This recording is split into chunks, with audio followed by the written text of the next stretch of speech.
വാക്യം, ഞാൻ നിങ്ങളോട് പറഞ്ഞത് നിങ്ങൾ എന്ത് ചെയ്യും? നിങ്ങളെ ഒന്ന് ഓർമ്മപ്പെടുത്തും. അപ്പോൾ യേശുക്രിസ്തു നമ്മളെ പഠിപ്പിച്ച കാര്യം നമ്മളെ, അതായത് ഇത് കർത്താവ് ഭൂമിയിൽ ജീവനോടിരുന്നപ്പോൾ പറഞ്ഞതാ. പക്ഷേ ഇത് എപ്പോൾ സംഭവിക്കും? കർത്താവ് ഉയർത്തപ്പെട്ട് അതിനുശേഷം പരിശുദ്ധാത്മാവ് ഇറങ്ങി വന്നതിന് ശേഷം ഈ പരിശുദ്ധാത്മാവിൻ്റെ ഡ്യൂട്ടിയാണ് യേശു കർത്താവ് പഠിപ്പിച്ച കാര്യങ്ങൾ നമ്മുടെ ഓർമ്മയിലേക്ക് നമ്മൾ മറക്കുന്നവരാ. അതുകൊണ്ട് നമ്മുടെ ഓർമ്മയിലേക്ക് ഇതൊന്ന് കൊണ്ടുവരിക എന്നുള്ളത് പരിശുദ്ധാത്മാവ് നിങ്ങളിൽ വരുമ്പോൾ സംഭവിക്കുന്ന കാര്യമാണ്. അപ്പം യേശു കർത്താവ് പഠിപ്പിച്ച ഒരു ടീച്ചിങ് ആണ് ഇന്ന് പകൽ പരിശുദ്ധാത്മാവ് നമ്മളെ ഓർമ്മപ്പെടുത്തിയത്. അപ്പോൾ ആ ഓർമ്മപ്പെടുത്തിയ ദൈവദാസൻ്റെ ഉള്ളിൽ ആരുണ്ട്? ഉണ്ടോ? നിങ്ങൾ പറ. അതാണ് നമ്മൾ പഠിക്കേണ്ടത്.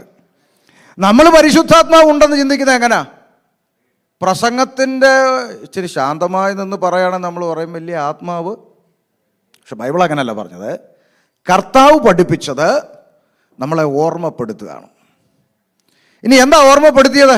ഞാൻ ആ ഭാഗം ഇങ്ങനെ പ്രിയ സഹോദരൻ സംസാരിക്കുമ്പോൾ ഞാനിങ്ങനെ നോക്കുകയായിരുന്നു.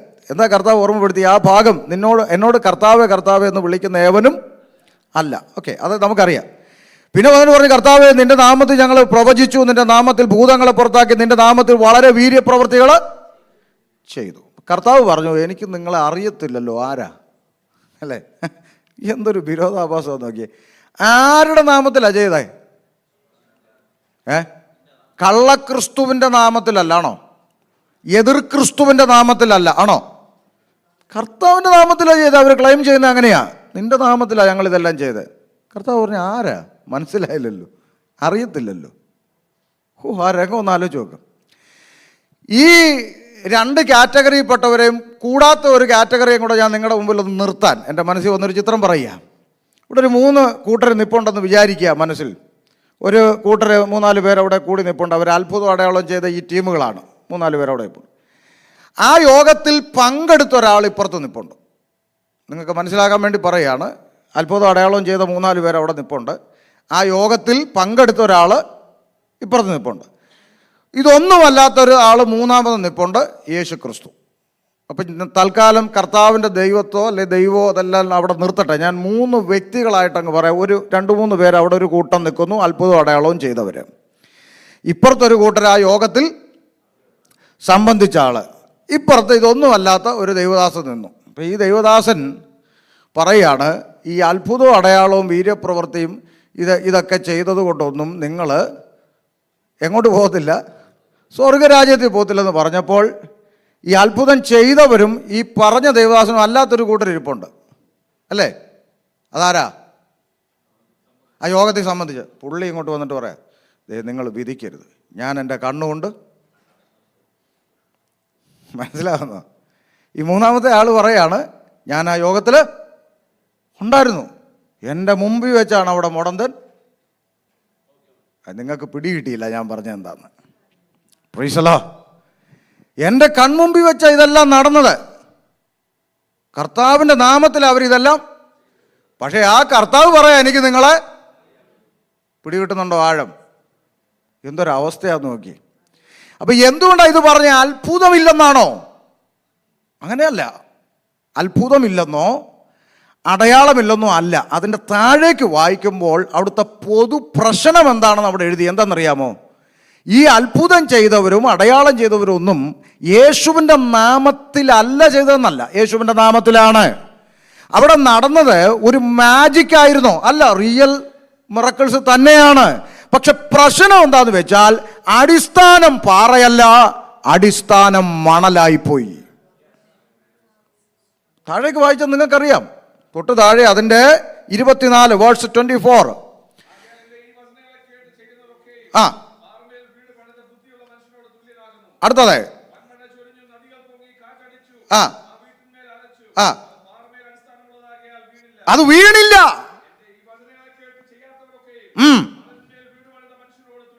ആ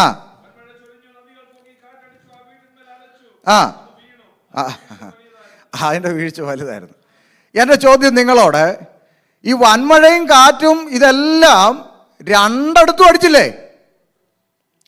വചനത്തിൽ നിൽക്കുന്നവന്റെ മേലും കാറ്റുണ്ട്, വചനത്തിൽ നിൽക്കുന്നവന്റെ മേലും വൻമഴയുണ്ട്, വചനത്തിൽ നിൽക്കുന്നവനും വലിയ പ്രതികൂലങ്ങളുണ്ട്. പക്ഷെ വീഴാതിരിക്കണമെങ്കിൽ അടിസ്ഥാനം ദൈവത്തിൻ്റെ വചനമായിരിക്കണമെന്നുള്ളതാണ്. ഹല്ലേലൂയ. അപ്പോൾ മിറക്കിൾസ് ഇല്ലെന്നല്ലല്ലോ പറഞ്ഞത്. അത്ഭുതങ്ങളും അടയാളങ്ങളും എല്ലാം ദൈവസഭയ്ക്കുള്ളതാ. അതിലൊന്നും നമുക്ക് ആർക്കും എതിർപ്പില്ല, എതിർക്കാൻ പറ്റത്തില്ലല്ലോ. വചനത്തിൽ അങ്ങനെ ഉണ്ടല്ലോ. അത്ഭുതങ്ങളും അടയാളങ്ങളും രോഗശാന്തിയും വീര്യപ്രവർത്തികളെല്ലാം ദൈവസഭയ്ക്കുള്ളത്, അതിലൊന്നും പ്രശ്നമില്ല. പക്ഷേ വേദപുസ്തകത്തിൻ്റെ പ്രത്യേകത, ദൈവത്തിൻ്റെ വചനം പ്രൊജക്റ്റ് ചെയ്യുന്നത് അത്ഭുതങ്ങളെ അടയാളങ്ങളെ അല്ല, എറ്റേണിറ്റിയാണ്, നിത്യതയാണ് പ്രൊജക്റ്റ് ചെയ്യുന്നത്. അവിടെയാണ് വ്യത്യാസം. കർത്താവിൻ്റെ കാലത്ത് കർത്താവ് സൗഖ്യം, ഈ പറഞ്ഞ കർത്താവ് എനിക്ക് നിങ്ങളെ അറിയത്തില്ലെന്ന് പറഞ്ഞ കർത്താവ് സൗഖ്യം ചെയ്തിട്ടില്ലേ? പറ. ഇത് നമ്മൾ ചിന്തിച്ച് നോക്കി, എന്താ ഈ പറയണേ? കർത്താവ് സൗഖ്യമാക്കിയിട്ടുണ്ട്. അപ്പോസ്തലന്മാർ സൗഖ്യമാക്കിയിട്ടില്ലേ? പൗലോസ് ഈ കള്ളന്മാർക്കെതിരെ ശക്തമായി സംസാരിച്ച ആളാ. ആ പൗലോസ് സൗഖ്യമാക്കിയിട്ടില്ലേ? ഉണ്ട്. അപ്പം ഞാനിത് ചെയ്തിട്ട് ഞാനിത് ഇല്ല എന്ന് പറയുന്ന തിയോളജി അല്ല ബൈബിളിൻ്റെ. ഇതുണ്ട്. പക്ഷെ ഇതിൻ്റെ വ്യത്യാസം എന്താ? നമ്മളിത് മനസ്സിലാക്കിയതിലുള്ളൊരു വ്യത്യാസമുണ്ട്. ഞാൻ ആ മെസ്സേജിൻ്റെ സത്യസന്ധത ഒന്ന് പ്രൂവ് ചെയ്യുക, അല്ലാതെ വെറുതെ എന്തെങ്കിലും പറഞ്ഞിട്ട് പോയി എന്നല്ല. ആ മെസ്സേജ് ദൈവം, പൂച്ച ഏതായാലും എലിയെ പിടിച്ചാൽ മതിയല്ലോ, ആരിലൂടെ ആയാലും ദൈവം സംസാരിച്ചാൽ മതിയല്ലോ. അപ്പം നമ്മളോട് സംസാരിച്ച ദൈവത്തിൻ്റെ ശബ്ദമൊന്ന് ഉറപ്പിക്കുക ചെയ്യുന്നത്. അപ്പോൾ നമ്മൾ മനസ്സിലാക്കണം, കർത്താവ് പുരുഷാരത്തിൻ്റെ നടുവിൽ വന്നു. 12 വർഷമായി രക്തസ്രാവമുള്ളവളായി പല വൈദ്യന്മാരാലും ഏറിയോന്ന് സഹിച്ച് തനിക്കുള്ളതൊക്കെയും വിറ്റ് ചെലവഴിച്ചിട്ടും ഒട്ടും ഭേദം വരാത്തൊരു സഹോദരി കർത്താവിൻ്റെ വസ്ത്രത്തിൻ്റെ തൊങ്ങലിൽ തൊട്ടു, ഇല്ലേ? സൗഖ്യമായി. സൗഖ്യം നടന്നില്ലേ? പറഞ്ഞ ദൈവമക്കളെ, സൗഖ്യം നടന്നു. പക്ഷേ ഒന്ന് ചിന്തിച്ചേ, കർത്താവ് ആ ആൾക്കൂട്ടത്തിൽ വന്നിട്ട് ഇങ്ങനെ പറഞ്ഞോ? 12 വർഷമായി ഇവിടെ ബ്ലീഡിംഗ് എന്ന് പറഞ്ഞൊരു രോഗത്താൽ ഭാരപ്പെടുന്ന ഒരു സഹോദരി ഉണ്ടെന്ന് ആത്മാവ് എന്നെ കാണിക്കുന്നു. ആ സഹോദരി മുന്നോട്ട് വരാവോ? പറഞ്ഞോ? എന്നാ കർത്താവിന് അറിയല്ലേ? എന്നെക്കാളും സാജൻ ഭാഷയെക്കാളും ഇവിടെ ഉള്ള ഏത് കൊടികെട്ടിയ മിറക്കിൾ കൃപാവരനേക്കാളും അറിവുള്ള സാക്ഷാൽ ദൈവമാണ് നിൽക്കുന്നത്. അറിയത്തില്ലേ?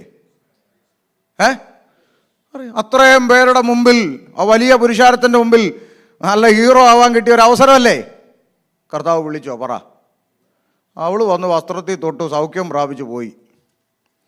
പൗലോസും ശുശ്രൂഷകന്മാരും ലുസ്ത്ര എന്ന് പറഞ്ഞ സ്ഥലത്ത് പ്രസംഗിക്കാനെത്തിയപ്പോൾ അമ്മയുടെ ഗർഭം മുതൽ മുടന്തനായ ഒരുത്തൻ അവിടെ നിന്ന് വചനം കേട്ടു.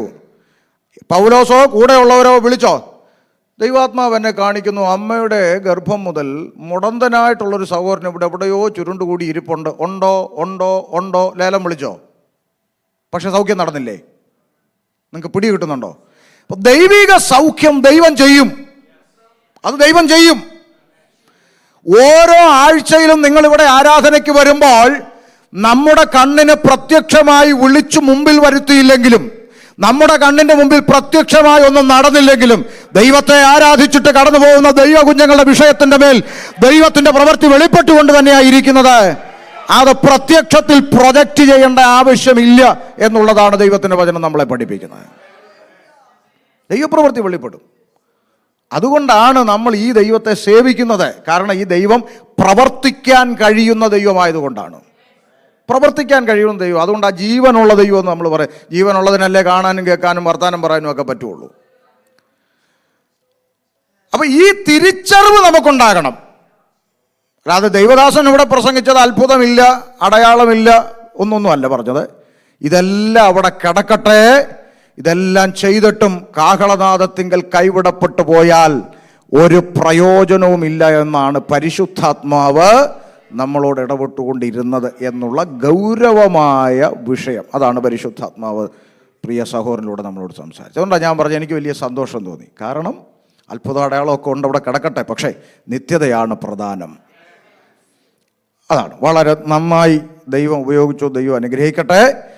ചേർന്ന് നമ്മൾ ഇന്ന് അല്പസമയം കൂടെ ദൈവവചനം ധ്യാനിക്കുവാനായിട്ട് ആഗ്രഹിക്കുന്നത് അപ്പോസ്തല പ്രവൃത്തി 2-ാം അധ്യായം 47-ാമത്തെ വാക്യത്തിൽ നിന്നാണ്. നമ്മൾ ഒരല്പം കൂടെ ഒന്ന് ചിന്തിക്കുവാനായിട്ട് ആഗ്രഹിക്കുന്നത്. വായിച്ചാട്ടെ.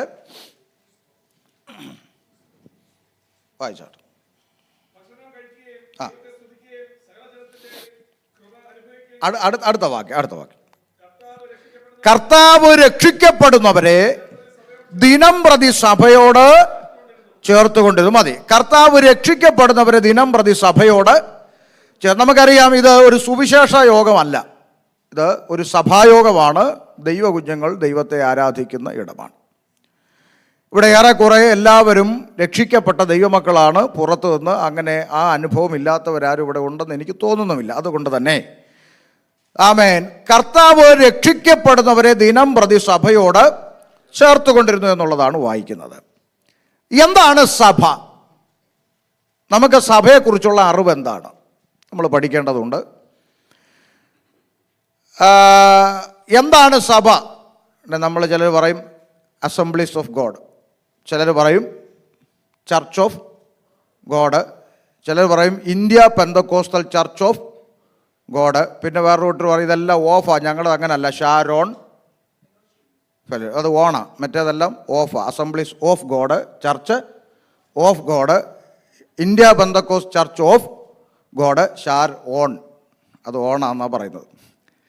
അപ്പോൾ ഇതെല്ലാം Sharon Church, Assemblies of God, IPC, അല്ലെങ്കിൽ പിന്നെ പിന്നെ പിന്നെ പിന്നെ ഇങ്ങനെ പുതിയതെല്ലാം ഉണ്ടല്ലോ. ഒരക്ഷരം ഇപ്പുറത്തോട്ട് മാറ്റി ഒരക്ഷരം ഇപ്പുറത്തോട്ട് ഇട്ട് കഴിയുമ്പോൾ അടുത്ത ചർച്ച് ഇത് തിരിഞ്ഞും മറിഞ്ഞും എല്ലാം കിടക്കുക.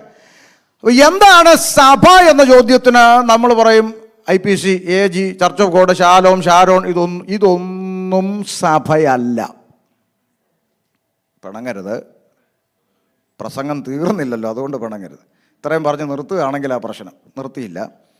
ഇതൊന്നും സഭയല്ല, ഇതെല്ലാം സംഘടനകളാണ്, പ്രസ്ഥാനങ്ങളാണ്, സംഘടനകളാണ്. എന്നാൽ ഈ സംഘടനയ്ക്കകത്തെല്ലാം എന്തുണ്ട്? സഭയുണ്ട്. ആ സഭയെ ചേർക്കുവാനാണ് ആര് വരുന്നത്? കർത്താവ് വരുന്നത്. ആ സഭ എന്താ നമുക്ക് പഠിക്കാം. സഭ എന്താണെന്നൊക്കെ നിങ്ങൾക്ക് അറിയാമെന്ന് എനിക്കും അറിയാം, എന്നാലും വേറെ ചില ചിന്തകളാണ് പറയുന്നത്. അപ്പോൾ IPC, AG, Church of God, Sharon തുടങ്ങിയതെല്ലാം പ്രസ്ഥാനങ്ങളാണ്. ഈ പ്രസ്ഥാനങ്ങളിലെല്ലാം സഭയുണ്ട്.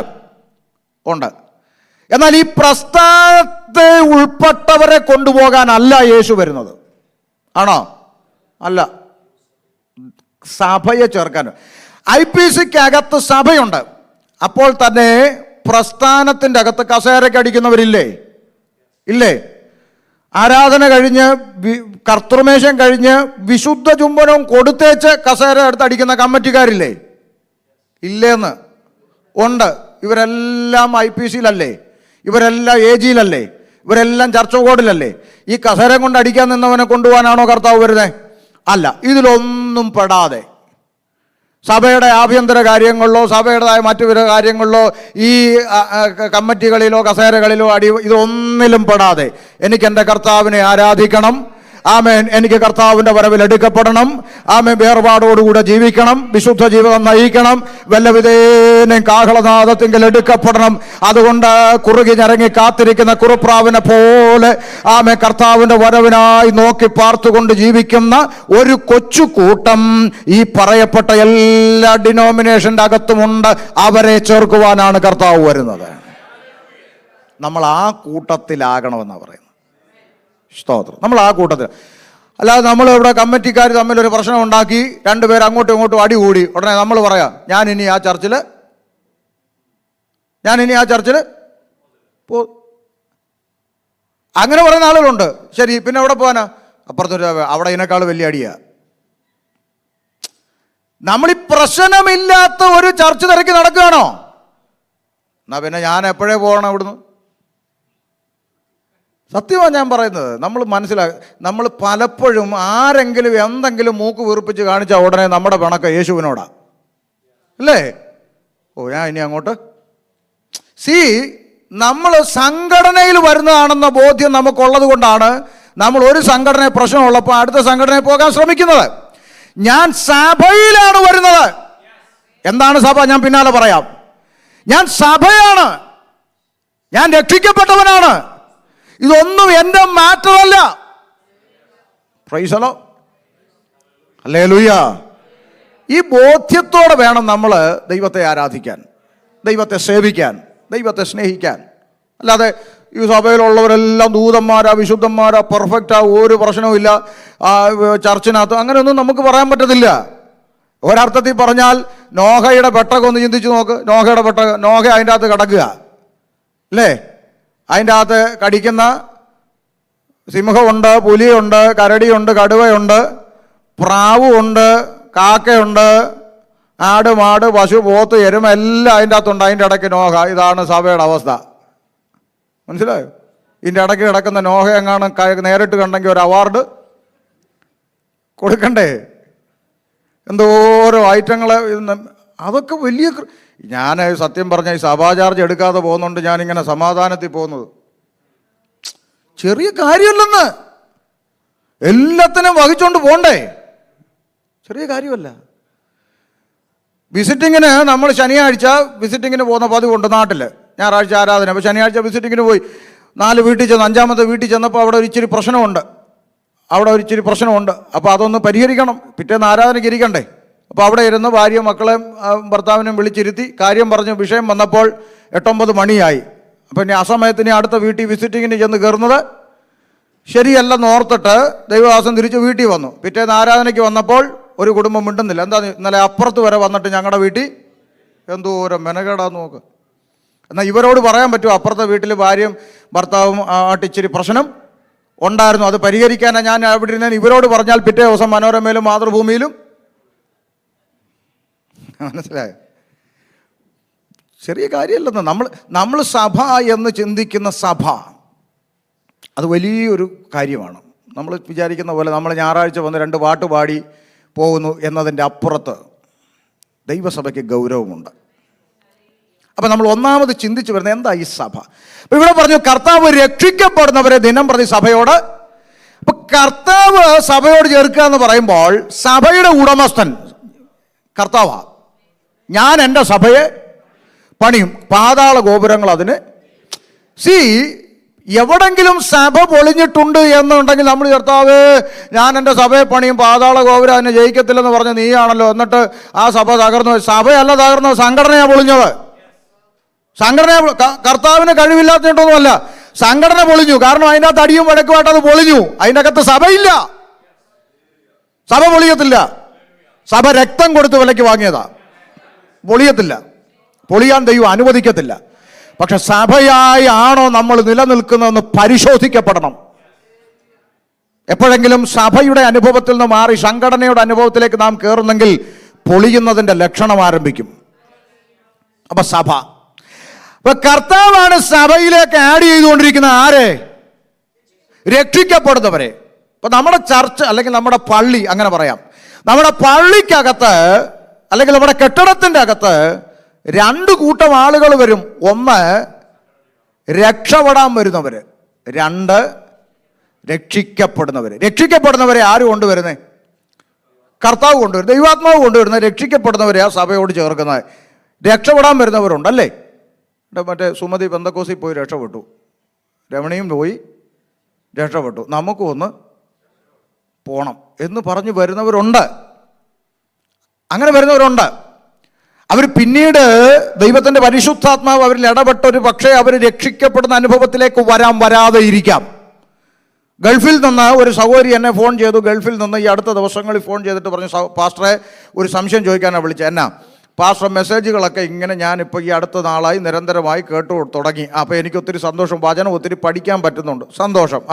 പഠിച്ചു വന്നപ്പോൾ ഒരു സംശയം ചോദിക്കാൻ വിളിച്ച. എന്നാ കാര്യം?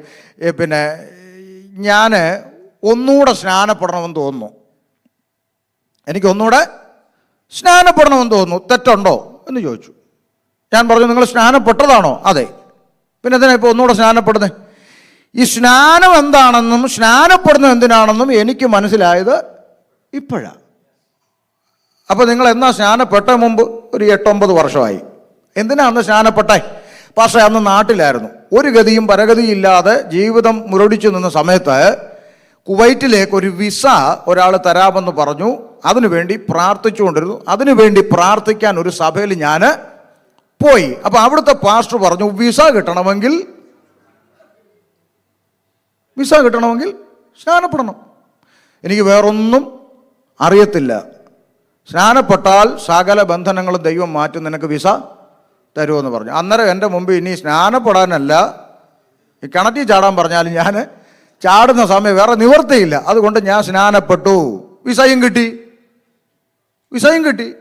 അപ്പോൾ സഹോദരൻ ഉള്ള അന്ന് ചിന്തിച്ചെന്താ, സ്നാനപ്പെട്ടത് കൊണ്ടാണ് എനിക്ക്. പലരുടെയും ചിന്ത അങ്ങനെ. നേരത്തെ കർത്താവിൻ്റെ ദാസൻ പറഞ്ഞ പോലെ പ്രാർത്ഥിച്ചപ്പോൾ എന്തെങ്കിലും കിട്ടിയാൽ നമ്മുടെ ചിന്ത ദൈവം എൻ്റെ കൂടെ ആണെന്നാ. അത് തെറ്റാണ്. ലോകത്തിലുള്ള സകല മനുഷ്യരും ദൈവത്തിൻ്റെ സൃഷ്ടികളാണ്. എന്നാൽ അവനെ കൈക്കൊണ്ട് അവൻ്റെ നാമത്തിൽ വിശ്വസിക്കുന്ന ഏവർക്കും, അപ്പൊ സൃഷ്ടികളിൽ നിന്ന് മക്കളെന്ന പദവിയിലേക്ക് വരിക എന്നുള്ളതാണ് വിഷയം. സൃഷ്ടിയായിരിക്കുന്നവർക്കെല്ലാം സൃഷ്ടാവ് പ്രാർത്ഥനയ്ക്ക് മറുപടി കൊടുക്കും, അതിന് പ്രശ്നമൊന്നുമില്ല. അതാ ദൈവദാസൻ നേരത്തെ പറഞ്ഞേ. ഹൃദയം നുറുങ്ങിയവർക്ക്, ഹൃദയം നുറുങ്ങിയ പെന്തിക്കോസുകാർക്കുന്നുണ്ടോ? ഹൃദയം നുറുങ്ങിയ കത്തോലിക്കർക്ക് ആണോ? ഹൃദയം നുറുങ്ങിയ മർത്തോം ആണോ? ഹൃദയം നുറുങ്ങി യേശുവേ എന്ന് വിളിച്ചാലും ദൈവം പ്രാർത്ഥന കേൾക്കും. അമ്പലത്തിൽ പോകുന്നവൻ്റെയും കേൾക്കും. അയ്യോ പാസ്റ്റർ എന്തോ അങ്ങനെ, അമ്പലത്തിൽ പോകുന്നവൻ്റെയും കേൾക്കും. വർഷങ്ങളായി ചർച്ചിൽ ആരാധനയ്ക്ക് വന്ന് രക്ഷിക്കപ്പെട്ട് സ്നാനപ്പെട്ട് അന്യഭാഷയും പറഞ്ഞിരുന്നിട്ട് ഇന്നും ഒരു കുഞ്ഞിക്കാല് തരണേ എന്നും പറഞ്ഞിരിക്കുന്നവരില്ലേ? ഇല്ലേ? ഒരു കുഞ്ഞിനെ കാണാൻ പ്രാർത്ഥിക്കുന്നവരില്ലേ? മക്കളില്ലാത്തവർ സഭയിലില്ലേ? ഉണ്ട്. അതേസമയം നമ്മൾ നാട്ടിൽ ചെല്ലുമ്പം മറ്റേ അമ്പലത്തിൽ പോയി ഉരുളി കമത്തി ഇരട്ട പറ്റുന്നു, കേട്ടിട്ടില്ലേ? സത്യമല്ലേ? അവരിതുവരെ പള്ളി വന്നിട്ടില്ല, അവർ അമ്പലത്തിൽ ഇപ്പോൾ ഉരുളി കമത്തി ഇരട്ട പറ്റൂ അല്ലേ? ആരാ? ഉരുളിയാണോ കൊച്ചിനെ കൊടുത്തേ? ഉരുളിയാണോ കൊച്ചുങ്ങളെ കൊടുത്തേ? ബൈബിൾ പറയുന്നു മക്കളെ യഹോവയുടെ ദാനം. ദൈവമാ ഉരുവാക്കുന്ന കുഞ്ഞുങ്ങളെ. അവിടെ കുഞ്ഞിനെ ഉരുവാക്കിയിട്ടുണ്ടെങ്കിൽ അത് സൃഷ്ടാവ് കൊടുത്തതാ. പക്ഷേ ഈ ദൈവമാണ് ഇത് ചെയ്തതെന്ന് അവരറിയുന്നില്ലാത്തത് കൊണ്ട് മഹത്വം അവർ മറ്റൊന്നിന് കൊടുക്കുന്നു എന്ന് മാത്രമേ ഉള്ളൂ. ഒരു സുമതി ആശുപത്രി ഓപ്പറേഷൻ തിയേറ്ററിൻ്റെ വെളിയിൽ നിന്നുകൊണ്ട് എൻ്റെ ഈശ്വര എൻ്റെ കുഞ്ഞിനെ രക്ഷിക്കണമെന്ന് പറഞ്ഞാൽ ദൈവം ഇറങ്ങി ആ കുഞ്ഞിന് ഒരു സൗഖ്യം കൊടുക്കുന്നെങ്കിൽ അത് ജീവനുള്ള ദൈവമാണ് കൊടുക്കുന്നത്. പിശാച് അറക്കാനും മുടിക്കാനും നശിപ്പിക്കാനും കൊല്ലാനോ വരുന്നത്, സൗഖ്യമാക്കാനല്ല വരുന്നത്. അപ്പോൾ ദൈവമാണ് സൗഖ്യം കൊടുക്കുന്നത്. പക്ഷെ ദൈവമാണ് ചെയ്തതെന്ന് അവരറിയാത്തത് കൊണ്ട് അവർ മഹത്വം മറ്റൊന്നിന് കൊടുക്കുന്നു എന്നേ ഉള്ളൂ. അറിവില്ലായ്മ. നമ്മളങ്ങനെ കൊടുത്തവരാ. അതുകൊണ്ടാണ് പറഞ്ഞ അറിവില്ലായ്മയുടെ കാലങ്ങളെ ദൈവം കണക്കിടുന്നില്ല, അറിയത്തില്ല. അപ്പം അവിടെ സൗഖ്യം ദൈവം കൊടുക്കാം, പ്രശ്നമില്ല. അതിന് വിശ്വാസിയെ സഭയാകണമെന്നില്ല എന്നാണ് പറഞ്ഞത്. ആമേൻ. അപ്പോൾ നോക്ക്, അതുകൊണ്ടല്ലേ നമ്മൾ അപ്പോസ്തല പ്രവൃത്തി എടുക്കണ്ട. 10-ാം അധ്യായത്തിൽ ഒരു മനുഷ്യനെ കാണാം. ആരാ? കൊർന്നൊല്യോസിനെ കുറിച്ച് സ്വർഗത്തിലെ ദൈവം എഴുതി വച്ചിരിക്കുന്ന സാക്ഷ്യങ്ങളുണ്ട്. എന്താ? ഒന്ന്, അവൻ ഭക്തനും തൻ്റെ സകല കുടുംബത്തോടും കൂടെ ദൈവത്തെ ഭയപ്പെടുന്നവനും, പുണ്യപ്രവൃത്തി ആരെന്തു ചോദിച്ചാലും കൊടുക്കും. എപ്പോഴും നമുക്കില്ലാത്ത ക്വാളിറ്റിയാണ് അത്. നമ്മളെപ്പോഴും പ്രാർത്ഥിക്കുന്നവരല്ലല്ലോ. ഞായറാഴ്ച അല്ലെങ്കിൽ വെള്ളിയാഴ്ച ഇപ്പോൾ പാസ്റ്ററും അമ്മാമേ ഉള്ളൂ, ഞായറാഴ്ച ഉള്ളൂ നമ്മൾ. അപ്പോൾ എപ്പോഴും പ്രാർത്ഥിക്കുകയും ചെയ്തു അല്ലേ? അടുത്ത വാക്ക് നിങ്ങൾ ശ്രദ്ധിച്ചേ. അവൻ പകൽ ഏകദേശം 9-ാം മണി നേരത്തെ ഒരു ദർശനത്തിൽ ഒരു ദൈവദൂതൻ തൻ്റെ അടുക്കൽ വരുന്നത് സ്പഷ്ടമായി. അപ്പം കൃത്യം ദർശനം കാണുന്ന കൃപയുണ്ട് ആൾക്ക്. മനസ്സിലായോ? കൃത്യം ദർശനം സ്പഷ്ടമായി കണ്ടെന്നല്ല നമ്മുടെ പെന്തക്കോസുകാർ കാണുന്ന പോലെ ഒരു ഓലമടൽ താഴോട്ട് വീഴുന്നു അല്ലേ? ഞാനിങ്ങനെ പ്രാർത്ഥിക്കുമ്പോഴേടി ചക്കപ്പഴം ഇങ്ങനെ പഴുത്ത് ഇങ്ങനെയൊക്കെ പറയുന്നതൊക്കെ കേട്ടിട്ടുണ്ട്. അതുകൊണ്ട് പറയാം, ചക്കയും മാങ്ങയും തേങ്ങയൊന്നും അല്ല, പുള്ളി കണ്ടു, സ്പഷ്ടമായിട്ട് കണ്ടു. അപ്പം നിങ്ങൾ ചോദിക്കും, അപ്പോൾ ചക്കയും മാങ്ങയൊക്കെ കണ്ടോ? ദർശനമെന്ന് പറയരുത്, ഒരു സ്വപ്നം കണ്ടെന്ന് പറഞ്ഞു, കുഴപ്പമില്ല. യോസേപ്പ് കണ്ട സ്വപ്നത്തിൽ നെൽക്കതിരും അല്ലേ? കുഴപ്പമില്ല. ഞാനൊരു സ്വപ്നം കണ്ടു, അത് പറയുന്ന പ്രശ്നം. ദൈവാത്മാവ് എന്നെ ഒരു ദർശനം കാണിച്ചു. ദർശനത്തിനൊക്കെ പക്കാ ക്ലാരിറ്റി ഉണ്ടാവും. യോഹന്നാൻ ദർശനം കണ്ടു. എന്താ കണ്ടത്? ഏതോ കുറച്ച് വിളക്കാണോ അതോ തൂണാണോ അതിൻ്റെ ഇടയ്ക്ക് ഇങ്ങനെ എന്തോ തിളങ്ങുന്ന പോലെ, അങ്ങനെ വല്ലതും ആണോ? യോഹന്നാൻ പറ 7 പൊന്നില വിളക്കുകളുടെ നടുവിൽ മാറത്ത് പൊൻകച്ച കെട്ടിയവനായി, വെള്ളോടിന് സദൃശമുള്ള കാലുകളുള്ളവനായി, അഗ്നിജ്വാലയ്ക്കൊത്ത കണ്ണുള്ളവനായി, രാജമുടി ധരിച്ചവനായി, പെരുവെള്ളത്തിൻ്റെ ഇരച്ചിൽ പോലെ ശബ്ദം പുറപ്പെടുന്നവനായി. അല്ലേ? എന്തൊരു ക്ലാരിറ്റി! ദർശനം. ദൂതൻ അകത്ത് വരുന്നത് സ്പഷ്ടമായി കണ്ടു. അപ്പൊ 5-ാമത്തെ യോഗ്യത ദർശനം കണ്ടു. എന്നിട്ട് കൊർന്നൊല്യോസേ എന്ന് തന്നോട് പറയുന്നതും കേട്ടു. അടുത്ത വാക്കെന്താ?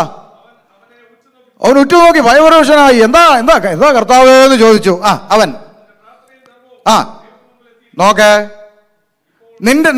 നിന്റെ പ്രാർത്ഥനയും നിന്റെ പുണ്യപ്രവൃത്തി എവിടെത്തി? എവിടെ എത്തി? ദൈവം എവിടെ ഇരിക്കുന്നത്? നമ്മുടെ ദൈവമോ സ്വർഗത്തിലുണ്ട്. അപ്പൊ ഇവന്റെ പ്രാർത്ഥന, ഇവന്റെ പുണ്യപ്രവൃത്തി എവിടെ എത്തി? പറ. സ്വർഗത്തിലെത്തി. നമ്മുടെ പ്രാർത്ഥനയോ? നമ്മൾ പ്രാർത്ഥിച്ചു, പലവട്ടം പ്രാർത്ഥിച്ചു, വിടുതലില്ല. അവസാനം നമ്മൾ ടി വിക്കകത്ത് കണ്ട നമ്പറിൽ വിളിച്ച് കൃപാവരക്കാരനെ വിളിച്ചു. പുള്ളി വന്നിട്ട് പറഞ്ഞു, നിന്റെ പ്രാർത്ഥനയുടെ മണ്ഡലങ്ങൾ അന്തരീക്ഷ മണ്ഡലത്തിൽ പിശാച് തടഞ്ഞു വെച്ചിരിക്കുന്നു. ദാനിയേലിന്റെ വിഷയം തടഞ്ഞ പോലെ തടഞ്ഞിരിക്കുന്നു. 3 ദിവസം വിഷയത്തിന്റെ പുറത്ത് കയറിയിരുന്നാൽ തടസ്സം പറയാം. അങ്ങനെ 3 ദിവസം പുറത്ത് കയറിയിരുന്നു, ഉപവസിച്ച് വെട്ടി ഫൽസിച്ച് എന്നിട്ടൊക്കെയാ നമ്മുടെ പ്രാർത്ഥനകൾ. ഇവന്റെ ഒരു പിശാചും തടഞ്ഞില്ല. മനസ്സിലായോ? പ്രാർത്ഥനയും പുണ്യപ്രവൃത്തി എല്ലാം എവിടെ എത്തി? സ്വർഗത്തിൽ ദൈവത്തിന്റെ മുമ്പിലെത്തി. അടുത്ത വാക്ക്, ഇപ്പോൾ യോപ്പയിലേക്ക് ആളയച്ച് പത്രോസ് എന്ന് മരുപേരുള്ള ശീമോനെ വരുത്തുക. നിൽക്കട്ടെ, ഇവിടെ വേണമെങ്കിൽ ഈ പട്ടാളക്കാരൻ അധികാരി കൊർന്നേലിയോസ്, ഈ പട്ടാളക്കാരന് വേണമെങ്കിൽ ദൂതനുമായിട്ടൊന്ന് പിണങ്ങാനുള്ള വകുപ്പ് ഇവിടെ ഉണ്ട്. ഈ വാക്യത്തിൽ ഉണ്ട്. വേണമെങ്കിൽ ഒന്ന് ചോദിക്കാം. ഞാൻ ആ സംഭാഷണം എൻ്റെതായ രീതിയിലൊന്ന് പറയാം. ദൂതനോട് എന്നാ പറഞ്ഞേ? യോപ്പയിലേക്ക് ആളയച്ച് പത്രോസ് എന്ന് മറുപേരുള്ള ശീമോനെ വരുത്തണം. എന്തിന്? പുള്ളിക്ക് ചോദിച്ചൂടെ? എൻ്റെ ചിന്തയാണ് പറയുന്നത്. എൻ്റെ ചിന്തയാണ്, അതിലുള്ളതല്ല. എൻ്റെ ചിന്ത പറയാം. എന്തിന്? അയാൾ ശീമോനോ? അതാരാ? അല്ല, പണ്ടങ്ങാണ്ട് മീൻ പിടിച്ചുകൊണ്ട് നടന്ന പുള്ളിയല്ലേ ഇപ്പോൾ വെള്ള ഉടുപ്പിട്ട് കൊട്ടാൻ നടക്കുന്നേ? ഉപദേശി അല്ലേ? പണ്ട് മീൻ പിടുത്തമല്ലായിരുന്നു പുള്ളിയുടെ ജോലി. ഇപ്പം അങ്ങാണ്ട് കൊട്ടിപ്പാടിയൊക്കെ നടക്കുന്നുണ്ട് പത്രോസ്. പുള്ളി എൻ്റെ വീട്ടിൽ ഞാൻ അതിൻ്റെ ആവശ്യം എന്തിനാ? 1, ഞാൻ ആരാ? ഭക്തൻ. 2, കുടുംബമായിട്ട് ദൈവത്തെ ഭയപ്പെടുന്നവൻ. 3, പുണ്യപ്രവൃത്തി ചെയ്യുന്നു. 4, എപ്പോഴും പ്രാർത്ഥിക്കുന്നു. ഇതെല്ലാം പോരട്ടെ, ദൈവദൂതനകത്ത് വരുന്നത് സ്പഷ്ടമായിട്ട് കണ്ടു. അതും പോട്ടെ, എൻ്റെ പ്രാർത്ഥന, എൻ്റെ പുണ്യപ്രവൃത്തികളും എല്ലാം എവിടെ എത്തിയെന്നാണ് നീ പറഞ്ഞേ? സ്വർഗത്തിൽ ദൈവത്തിൻ്റെ അടുത്തെത്തി. ഇനി കണ്ട ഉപദേശിമാരെയൊക്കെ എൻ്റെ വീട്ടിൽ വിളിക്കേണ്ട കാര്യം എന്താ? അവിടെ ദൂതനൊരു മറുപടി പറയും, കൊർന്നേലിയോസേ, നിന്റെ പ്രാർത്ഥനയും നിന്റെ പുണ്യപ്രവൃത്തിയൊക്കെ അവിടെ എത്തി, പക്ഷെ നീ അവിടെ എത്തത്തില്ല. നീ എത്തണമെങ്കിൽ ഉപദേശിയെ വിളിക്കണം. ഞാൻ പറഞ്ഞ വിഷയം പിടി കിട്ടിയോ? അപ്പൊ പുറത്തുള്ളവൻ പറയുക, ഞാൻ ഇന്ന് വരെയും ചോദിച്ചതൊക്കെ ദൈവം എനിക്ക് കാര്യം എന്താ? ദൈവം എല്ലാം എന്നെ കാണിക്കും. എന്നെ കാണിക്കാതെ ദൈവം ഒന്നും ആയിക്കോട്ടെ, ഇവിടെ കാണിച്ചല്ലോ. പക്ഷേ ഇതെല്ലാം ചെയ്തത് കൊണ്ട് നീ അവിടെ എത്തണമെന്നില്ല.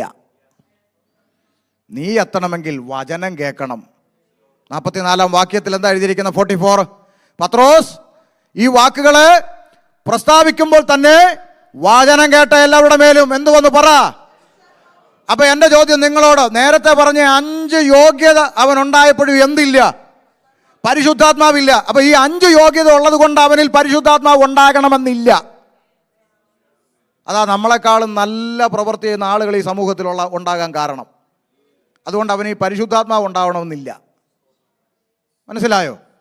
പരിശുദ്ധാത്മാവ് അവൻ്റെ മേൽ വന്നപ്പോൾ അവരെല്ലാവരും രക്ഷയിലേക്കും സ്നാനത്തിലേക്കും നയിക്കപ്പെടുന്ന രംഗമാണ് നമ്മൾ അവിടെ കാണുന്നത്. അപ്പോഴാണ് ആ വ്യക്തി നിത്യതയ്ക്ക് അവകാശിയായി മാറുന്നത്. അതാ നേരത്തെ പറഞ്ഞ ദൈവദാസൻ പറഞ്ഞേ, ഇതെല്ലാം കിട്ടും, പക്ഷെ ഇതൊന്നും കൊണ്ട് നമ്മൾ അവിടെ എത്തണമെന്നില്ല. അപ്പൊ പള്ളിക്കകത്ത് കയറിയത് കൊണ്ട് നമ്മൾ സഭയാകണമെന്നില്ല. ദർശനം കാണിക്കുന്നു, അതുകൊണ്ട് നീ സഭയാകണമെന്നില്ല. ഈ ചർച്ചിലുള്ള ആരെക്കാളും നല്ലപോലെ ഞാൻ പ്രാർത്ഥിക്കുന്നു, അതുകൊണ്ട് നീ സഭയാകണമെന്നില്ല. ഇല്ല. ആമേൻ. അങ്ങനെ ആകണമെന്നില്ല. പിന്നെ എന്താ സഭ? റോമാലേഖനം 12-ാം അധ്യായം 4-5 വാക്യങ്ങളിലേക്ക് വേഗത്തിൽ വരാം. വായിച്ചു. ഉണ്ടല്ലോ.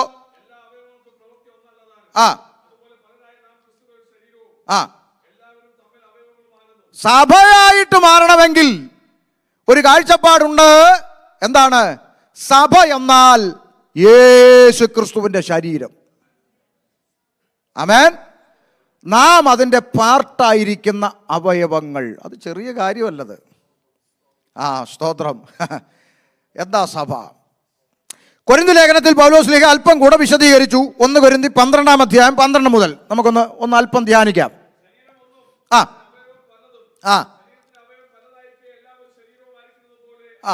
ക്രിസ്തുവും ഏക ശരീരമാകുമാറ് ഒരേ ആത്മാവിൽ സ്നാനമേറ്റും. അടുത്തത്, ശരീരം ഒരവയവമല്ല, പല അവയവങ്ങൾ ഒരു ശരീരത്തിൻ്റെ അകത്തുണ്ട്. ഇല്ലേ? ഉണ്ടോ? അതാ സഭ. ക്രിസ്തു എന്ന ശരീരവും നാം ആ ശരീരത്തിൻ്റെ. അങ്ങനെ ആണോ അല്ലയോ എന്ന് നമുക്കിപ്പോൾ എങ്ങനെ മനസ്സിലാക്കാൻ പറ്റും? അടുത്ത വാക്ക്, ഞാൻ കൈ അല്ലായക കൊണ്ട് ശരീരത്തിലുള്ളതല്ല എന്ന് കാൽ പറയുന്നെങ്കിൽ വരുവോ? പറ, നിങ്ങൾക്കത് മനസ്സിലായോ? കാല് പറയുക ഞാൻ കൈ അല്ലല്ലോ എന്ന് പറഞ്ഞാൽ അത് ഈ ശരീരത്തിലുള്ളതല്ലേ? ആണ്. നിൽക്ക് അങ്ങനെ പോകാൻ പറ്റട്ടെ. കാല് ഇങ്ങനെ നടന്നു പോകുന്ന സമയത്ത്, ഇങ്ങോട്ട് നോക്കെ, നടന്നു പോകുന്ന സമയത്ത് കാലിൽ ഒരു മുള്ളു കൊണ്ടു. ഉടനെ കൈ കെട്ടി നിന്നിട്ട് കൊണ്ടോ? കൊള്ളും.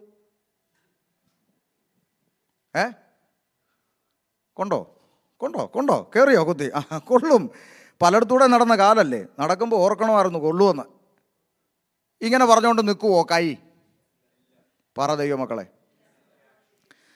ഈ ശരീരത്തിലുള്ളതാണെങ്കിൽ, ശരീരത്തിൽ ഇല്ലാത്തതാണെങ്കിൽ ഇത് പറഞ്ഞുകൊണ്ട് നിൽക്കും.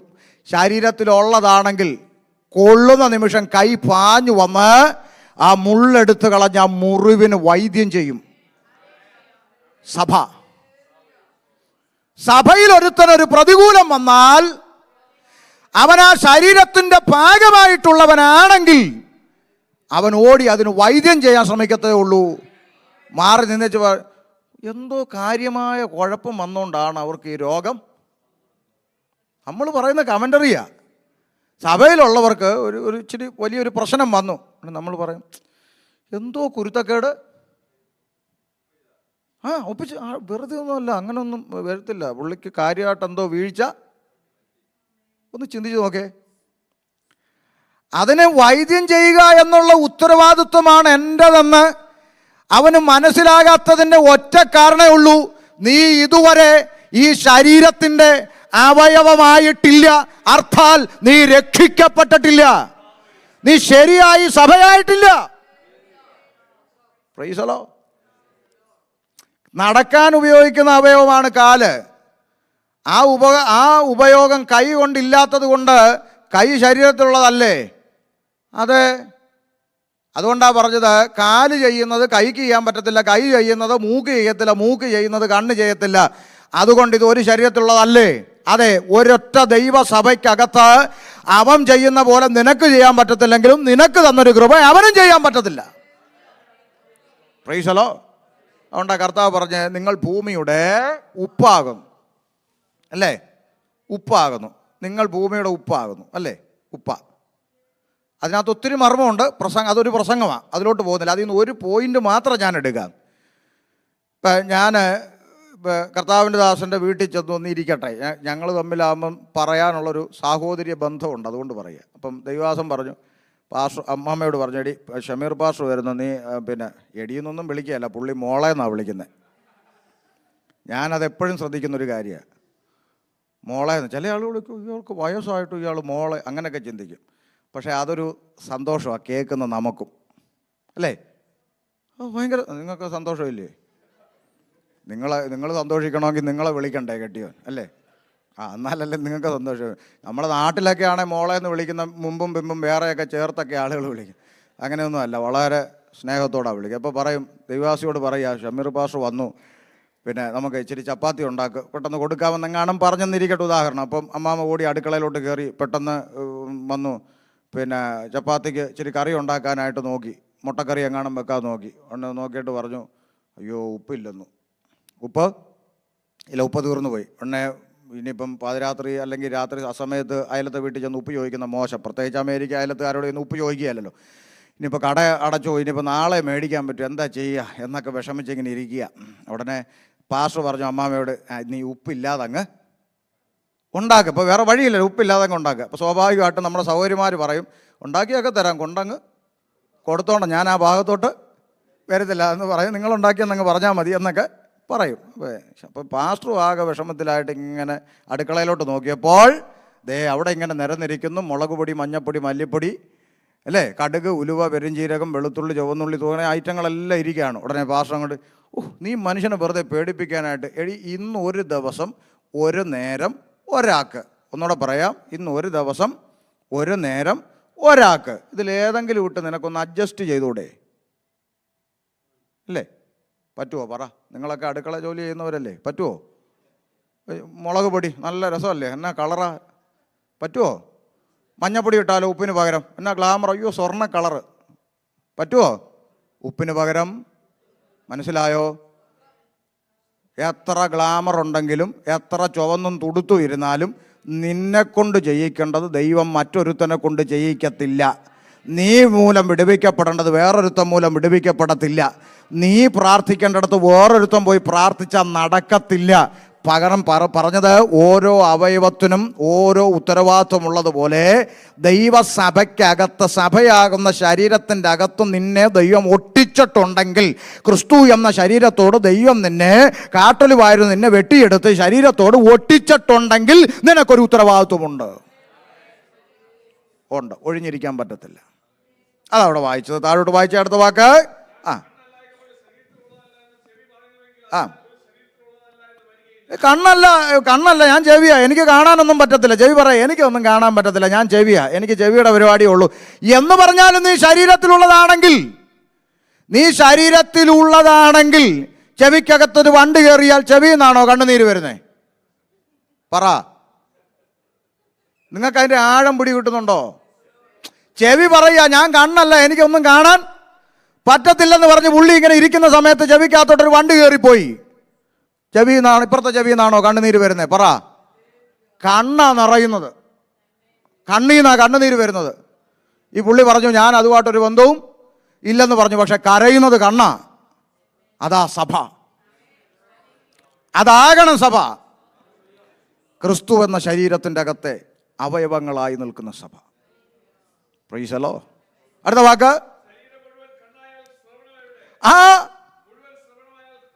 നിങ്ങൾക്ക് ഒരു മനുഷ്യന്റെ ശരീരത്തിൽ മുഴുവൻ ചെവിയാ. എങ്ങനെയുണ്ട്? ഒരു മനുഷ്യന്റെ ദേഹം മുഴുവൻ കണ്ണാ. നല്ല ഭംഗിയാണോ? കണ്ണ് പോട്ടെ, ഈ രണ്ട് കണ്ണിൻ്റെ നടുക്കൊരു ചെറിയ എന്തെങ്കിലും ഒന്ന് വന്നാൽ തന്നെ ആദിയല്ലേ? ഈ മുഖത്ത് ഒരു മുഖക്കുരു വന്നൊന്ന് പൊട്ടി ഇച്ചിരി വല്ലാണ്ടായി പോയി കഴിഞ്ഞാൽ തന്നെ തുടങ്ങും വെപ്രാളമല്ലേ? അപ്പോൾ ദേഹം മുഴുവൻ കണ്ണായാലോ? സ്തോത്രം. എല്ലാവരെയും കണ്ണാക്കാൻ പറ്റത്തില്ല, എല്ലാവരെയും ചെവിയാക്കാൻ പറ്റത്തില്ല. സഭയ്ക്കകത്ത് ഓരോന്നിനും ഓരോ ഉത്തരവാദിത്വങ്ങളാണ് ദൈവം നൽകിയിരിക്കുന്നത്. അവൻ പ്രസംഗിച്ച പോലെ എനിക്ക് പ്രസംഗിക്കാൻ പറ്റത്തില്ല, ഓക്കെ, പക്ഷെ അവന് പറ്റാത്തൊരു കൃപ ദൈവം നിനക്ക് തന്നിട്ടുണ്ട്. അത് തിരിച്ചറിഞ്ഞിട്ട് അത് വ്യാപാരം ചെയ്യാൻ ശ്രമിക്കുമ്പോഴാണ് ശരീരത്തിന് അത് അനുഗ്രഹമായി മാറുന്നത്. കാര്യം കണ്ണ് ചെയ്താലും മൂക്ക് ചെയ്താലും നാക്ക് ചെയ്താലും ഇതെല്ലാം ഭവിക്കുന്നത് നന്മയാണെങ്കിലും തിന്മയാണെങ്കിലും ഇത് ഭവിക്കുന്നത് ആർക്കാ? ബോഡി, ശരീരത്തിനാണ് ഇത് എഫക്റ്റ് ചെയ്യുന്നത്. ഇപ്പം നമ്മുടെ ഭാഗത്തു നിന്ന് വരുന്നത് നന്മയാണെങ്കിൽ ശരീരത്തിന് അനുഗ്രഹം, തിന്മയാണെങ്കിൽ ശരീരത്തിന് വേദന. അപ്പോൾ നാം ചെയ്യുന്ന നമ്മുടെ ഉത്തരവാദിത്തങ്ങൾ ദൈവസഭയ്ക്ക് വേദനയായല്ല മാറേണ്ടത്, സഭയാകുന്ന ശരീരത്തിന് അനുഗ്രഹമായി മാറും. ഓക്കെ, എന്താണ് നമ്മുടെ ഉത്തരവാദിത്വങ്ങൾ? 1, 2 എന്ന് ഞാൻ വേഗത്തിലൊന്ന് പറഞ്ഞു പോകാം. സഭയായിട്ടുണ്ടെങ്കിൽ, ശരീരമായിട്ടുണ്ടെങ്കിൽ, ഈ അവയവത്തിന് ഈ ശരീരത്തിൻ്റെ ഭാഗമായിരിക്കുന്ന നമുക്ക് ശരീരമാകുന്ന സഭയോട് ചില ഉത്തരവാദിത്വങ്ങളുണ്ട്. എബ്രായ ലേഖനം 10-ാം അധ്യായം 24-25 വാക്യങ്ങളൊന്ന് വായിച്ചാട്ടെ.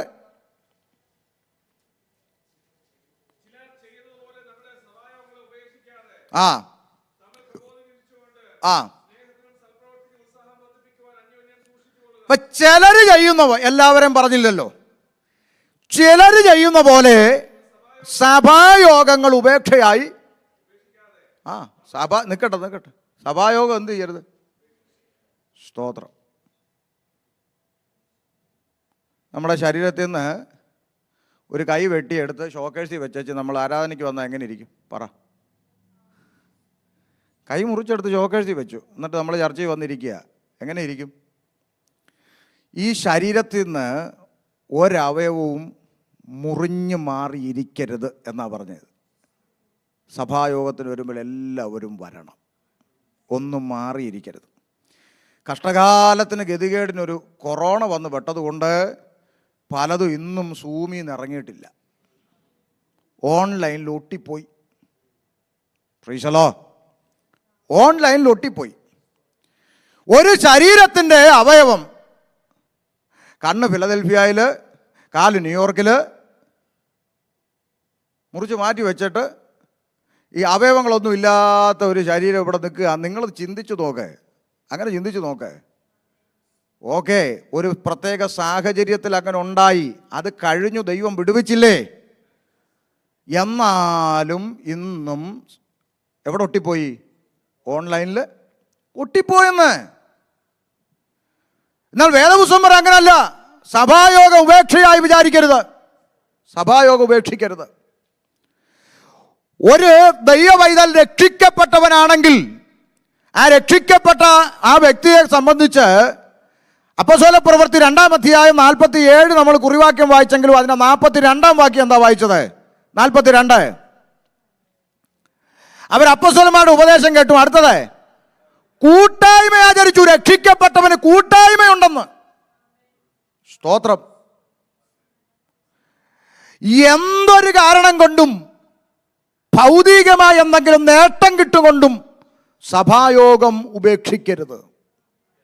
Price the Lord. നാട്ടിൽ കാണുന്നൊരു ചിത്രമുണ്ട്. ഒരുത്തൻ വന്നിരുന്ന് കരയും, പ്രാർത്ഥിക്കും, എൻ്റെ പാസ്റ്ററെ ഒരു സെൻറ്റ് വസ്തുവില്ല, ഒരു വീടില്ല, പ്രാർത്ഥിക്കണം. ഇനി ഞാൻ കുടുംബക്കാരുടെയും ബന്ധുക്കാരുടെയും ഒക്കെ നടുവിൽ നിന്ന് ഇറങ്ങി ഒറ്റപ്പെട്ടു, ഇനി അവരുടെ മുഖത്ത് നോക്കാൻ പറ്റത്തില്ല, എനിക്ക് വയ്യ. ദൈവദാസൻ പറഞ്ഞു, ഭാരപ്പെടണ്ട, പ്രാർത്ഥിക്കാം.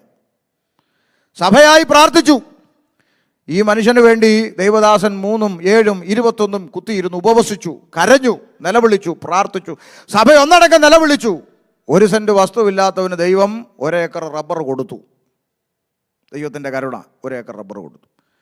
ഇപ്പോൾ ഉപവാസം വെച്ചാൽ പുള്ളിക്ക് നേരമില്ല, റബ്ബർ വെട്ടാൻ പോകണം. മനസ്സിലായോ നിങ്ങൾക്ക്? ഇതില്ലാത്തൊരു കാലത്തെക്കുറിച്ച് ആൾ ഓർക്കുന്നില്ലെന്ന്. വല്ലപ്പോഴും ഒന്ന് തിരിഞ്ഞു നോക്കിയാൽ നമുക്ക് ദൈവത്തെ ആരാധിക്കാൻ തോന്നും. രാത്രി മുഴുവൻ അധ്വാനിച്ചു, ഒരു നത്തോലി പോലും കിട്ടിയില്ല എന്ന് പറഞ്ഞ് വല കഴുകിക്കൊണ്ട് നിൽക്കുന്ന പത്രോസ്. നിങ്ങൾക്കറിയാവുന്ന വിഷയമാണ്. പത്രോസ് വല വീണു. ആ പടകുകളിൽ യേശു അടുത്ത് വന്നു. ശിമോൻ ഉള്ളതായ ഒന്നിൽ കയറി കരയെന്ന് അല്പം നീക്കാൻ പറഞ്ഞു. അങ്ങോട്ട് നീക്കി. അവൻ സംസാരിച്ച് തീർന്നപ്പോൾ അവൻ ശിമോനോട് ആഴത്തിലേക്ക് നീക്കി മീൻപിടുത്തത്തിന് വല ഇറക്കുമെന്ന് പറഞ്ഞു. അവൻ അങ്ങനെ ചെയ്തപ്പോൾ പെരുത്ത മീൻകൂട്ടം അകപ്പെട്ടു, വല കീറാറായി. അടുത്തുള്ള പടകിലുള്ളവരെ സഹായിപ്പാൻ മാടി വിളിച്ചു. അവരും വന്ന് പടക് 2 മുങ്ങുമാറാകുവോളം വേണ്ടുവോളം നിറച്ചു.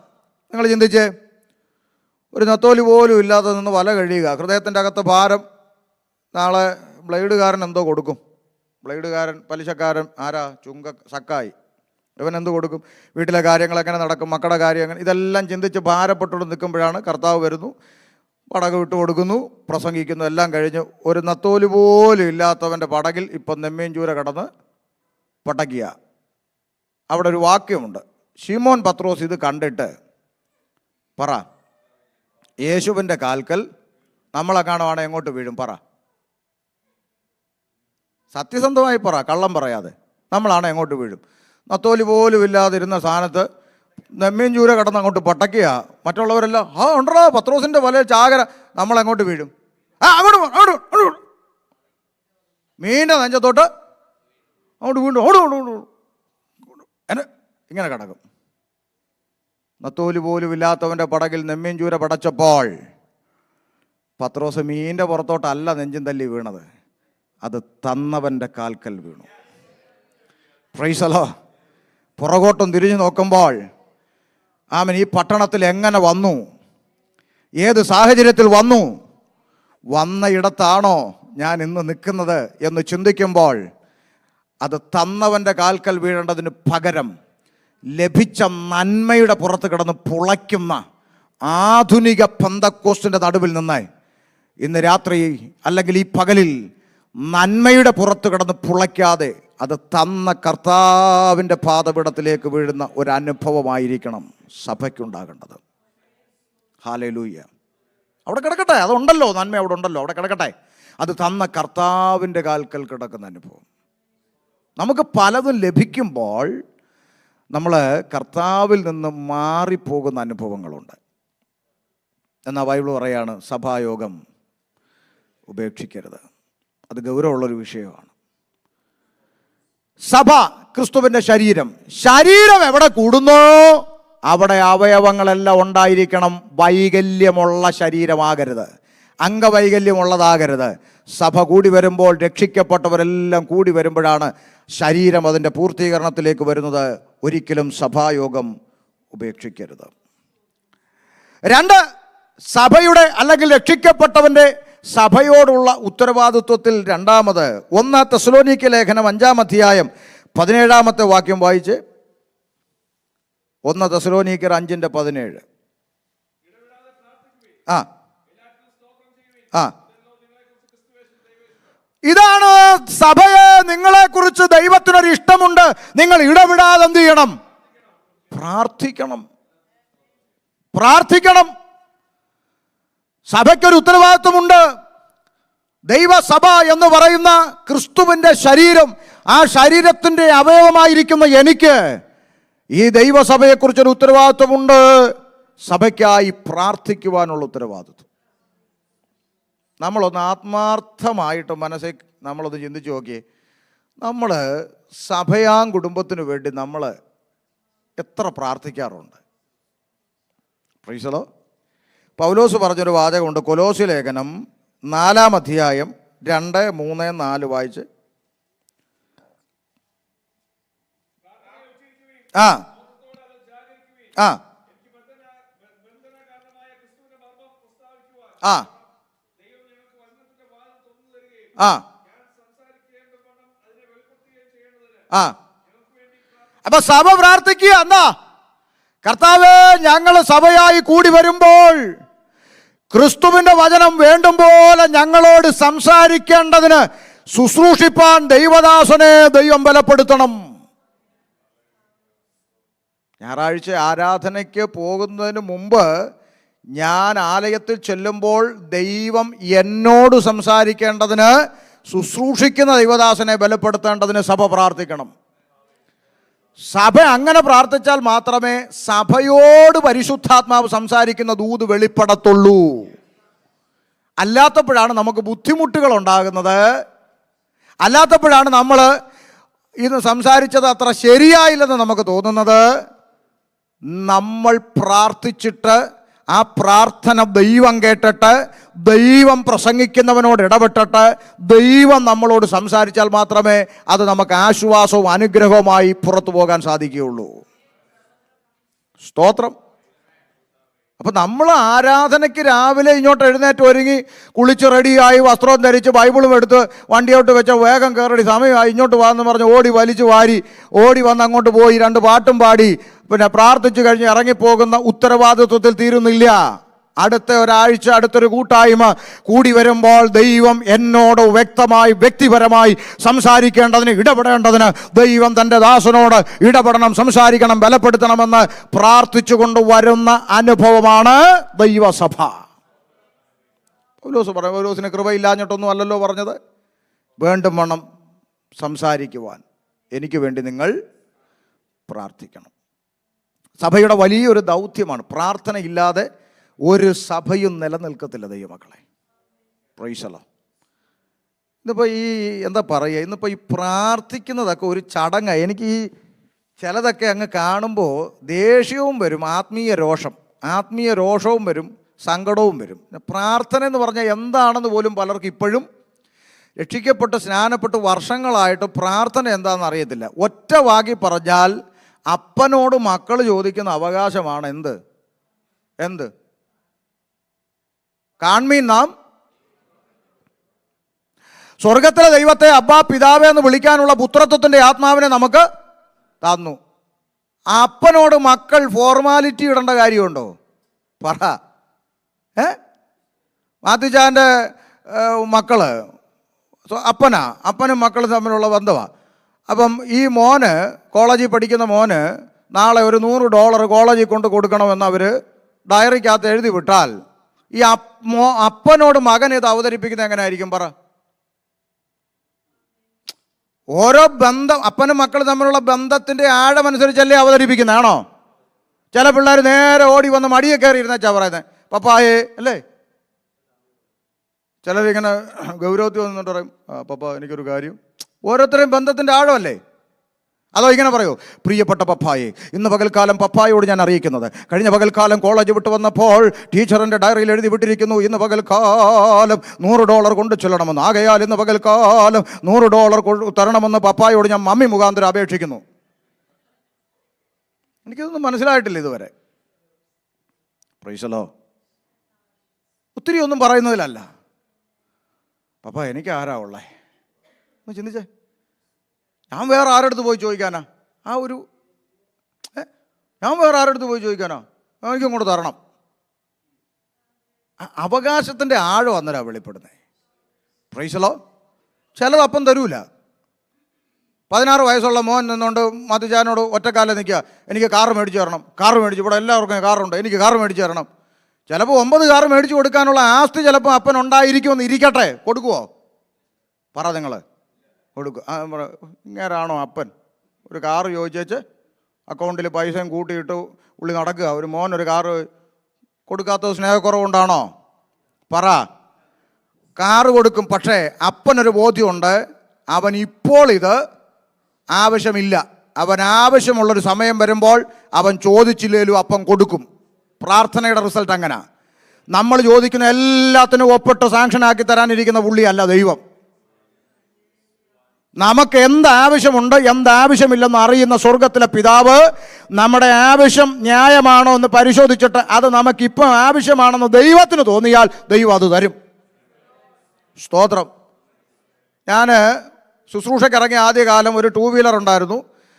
ആ 2 വീലറിൽ എൻ്റെ ഭാര്യ പുറകിൽ കൈക്കുഞ്ഞിനെ പിടിച്ചുകൊണ്ടിരിക്കുന്നു. അതിൻ്റെ പുറകിലെ ക്യാരിയറിൻ്റെ അകത്ത് ഗ്യാസ് കുറ്റി, നമ്മുടെ നാട്ടിലെ ഗ്യാസ് കുറ്റി വെച്ച് കെട്ടി, കയറിട്ട് കെട്ടി, പിന്നെ ഫ്രണ്ടിൽ ഒരു ബാഗിൻ്റെ അകത്ത് കുറേ തുണിയൊക്കെ ആയിട്ട് കൊല്ലത്ത് നിന്ന് 60-65 കിലോമീറ്റർ യാത്ര ചെയ്ത് തിരുവനന്തപുരത്തേക്ക് ഇങ്ങനെ പോകും. മീറ്റിങ്ങുകൾക്കും പ്രാർത്ഥന നടത്താൻ. അന്ന് കുറച്ച് കാലം തിരുവനന്തപുരത്ത് ഒരു സഭാ ചാർജിൽ ഇരുന്നിട്ടുണ്ട്. അപ്പോൾ കൊല്ലത്തുനിന്ന് പോയി ആരാധന നടത്തും. നല്ലൊരു മഴ വീണ സമയത്ത് ഈ കൈക്കുഞ്ഞുമായിട്ട് കയറി നിൽക്കാൻ ഒരു കടത്തിണ്ണ അപ്പുറം ഇപ്പുറം നോക്കിയിട്ട് കാണാതെ, ബൈക്കല്ലയോ ഓടിച്ച് അങ്ങോട്ടും ഇങ്ങോട്ടും നോക്കിയാൽ വന്നപ്പോഴത്തേക്ക് മഴ കംപ്ലീറ്റ് നനഞ്ഞു. അന്നേരമൊക്കെ ഭയങ്കരമായിട്ട് ഈ കുഞ്ഞിങ്ങനെ പറക്കുകയല്ലേ, കൈക്കുഞ്ഞിങ്ങനെ പറയ്ക്കുക, ഭയങ്കര മഴ. അപ്പോഴൊക്കെ തോന്നും, എൻ്റെ ദൈവമേ ഒരു വണ്ടിയൊക്കെ തരാറായില്ലയോ? തന്നോ? തന്നില്ലെന്ന്. കാലം എത്രയാ ബൈക്കിൻ്റെ അകത്ത് സഞ്ചരിച്ചു.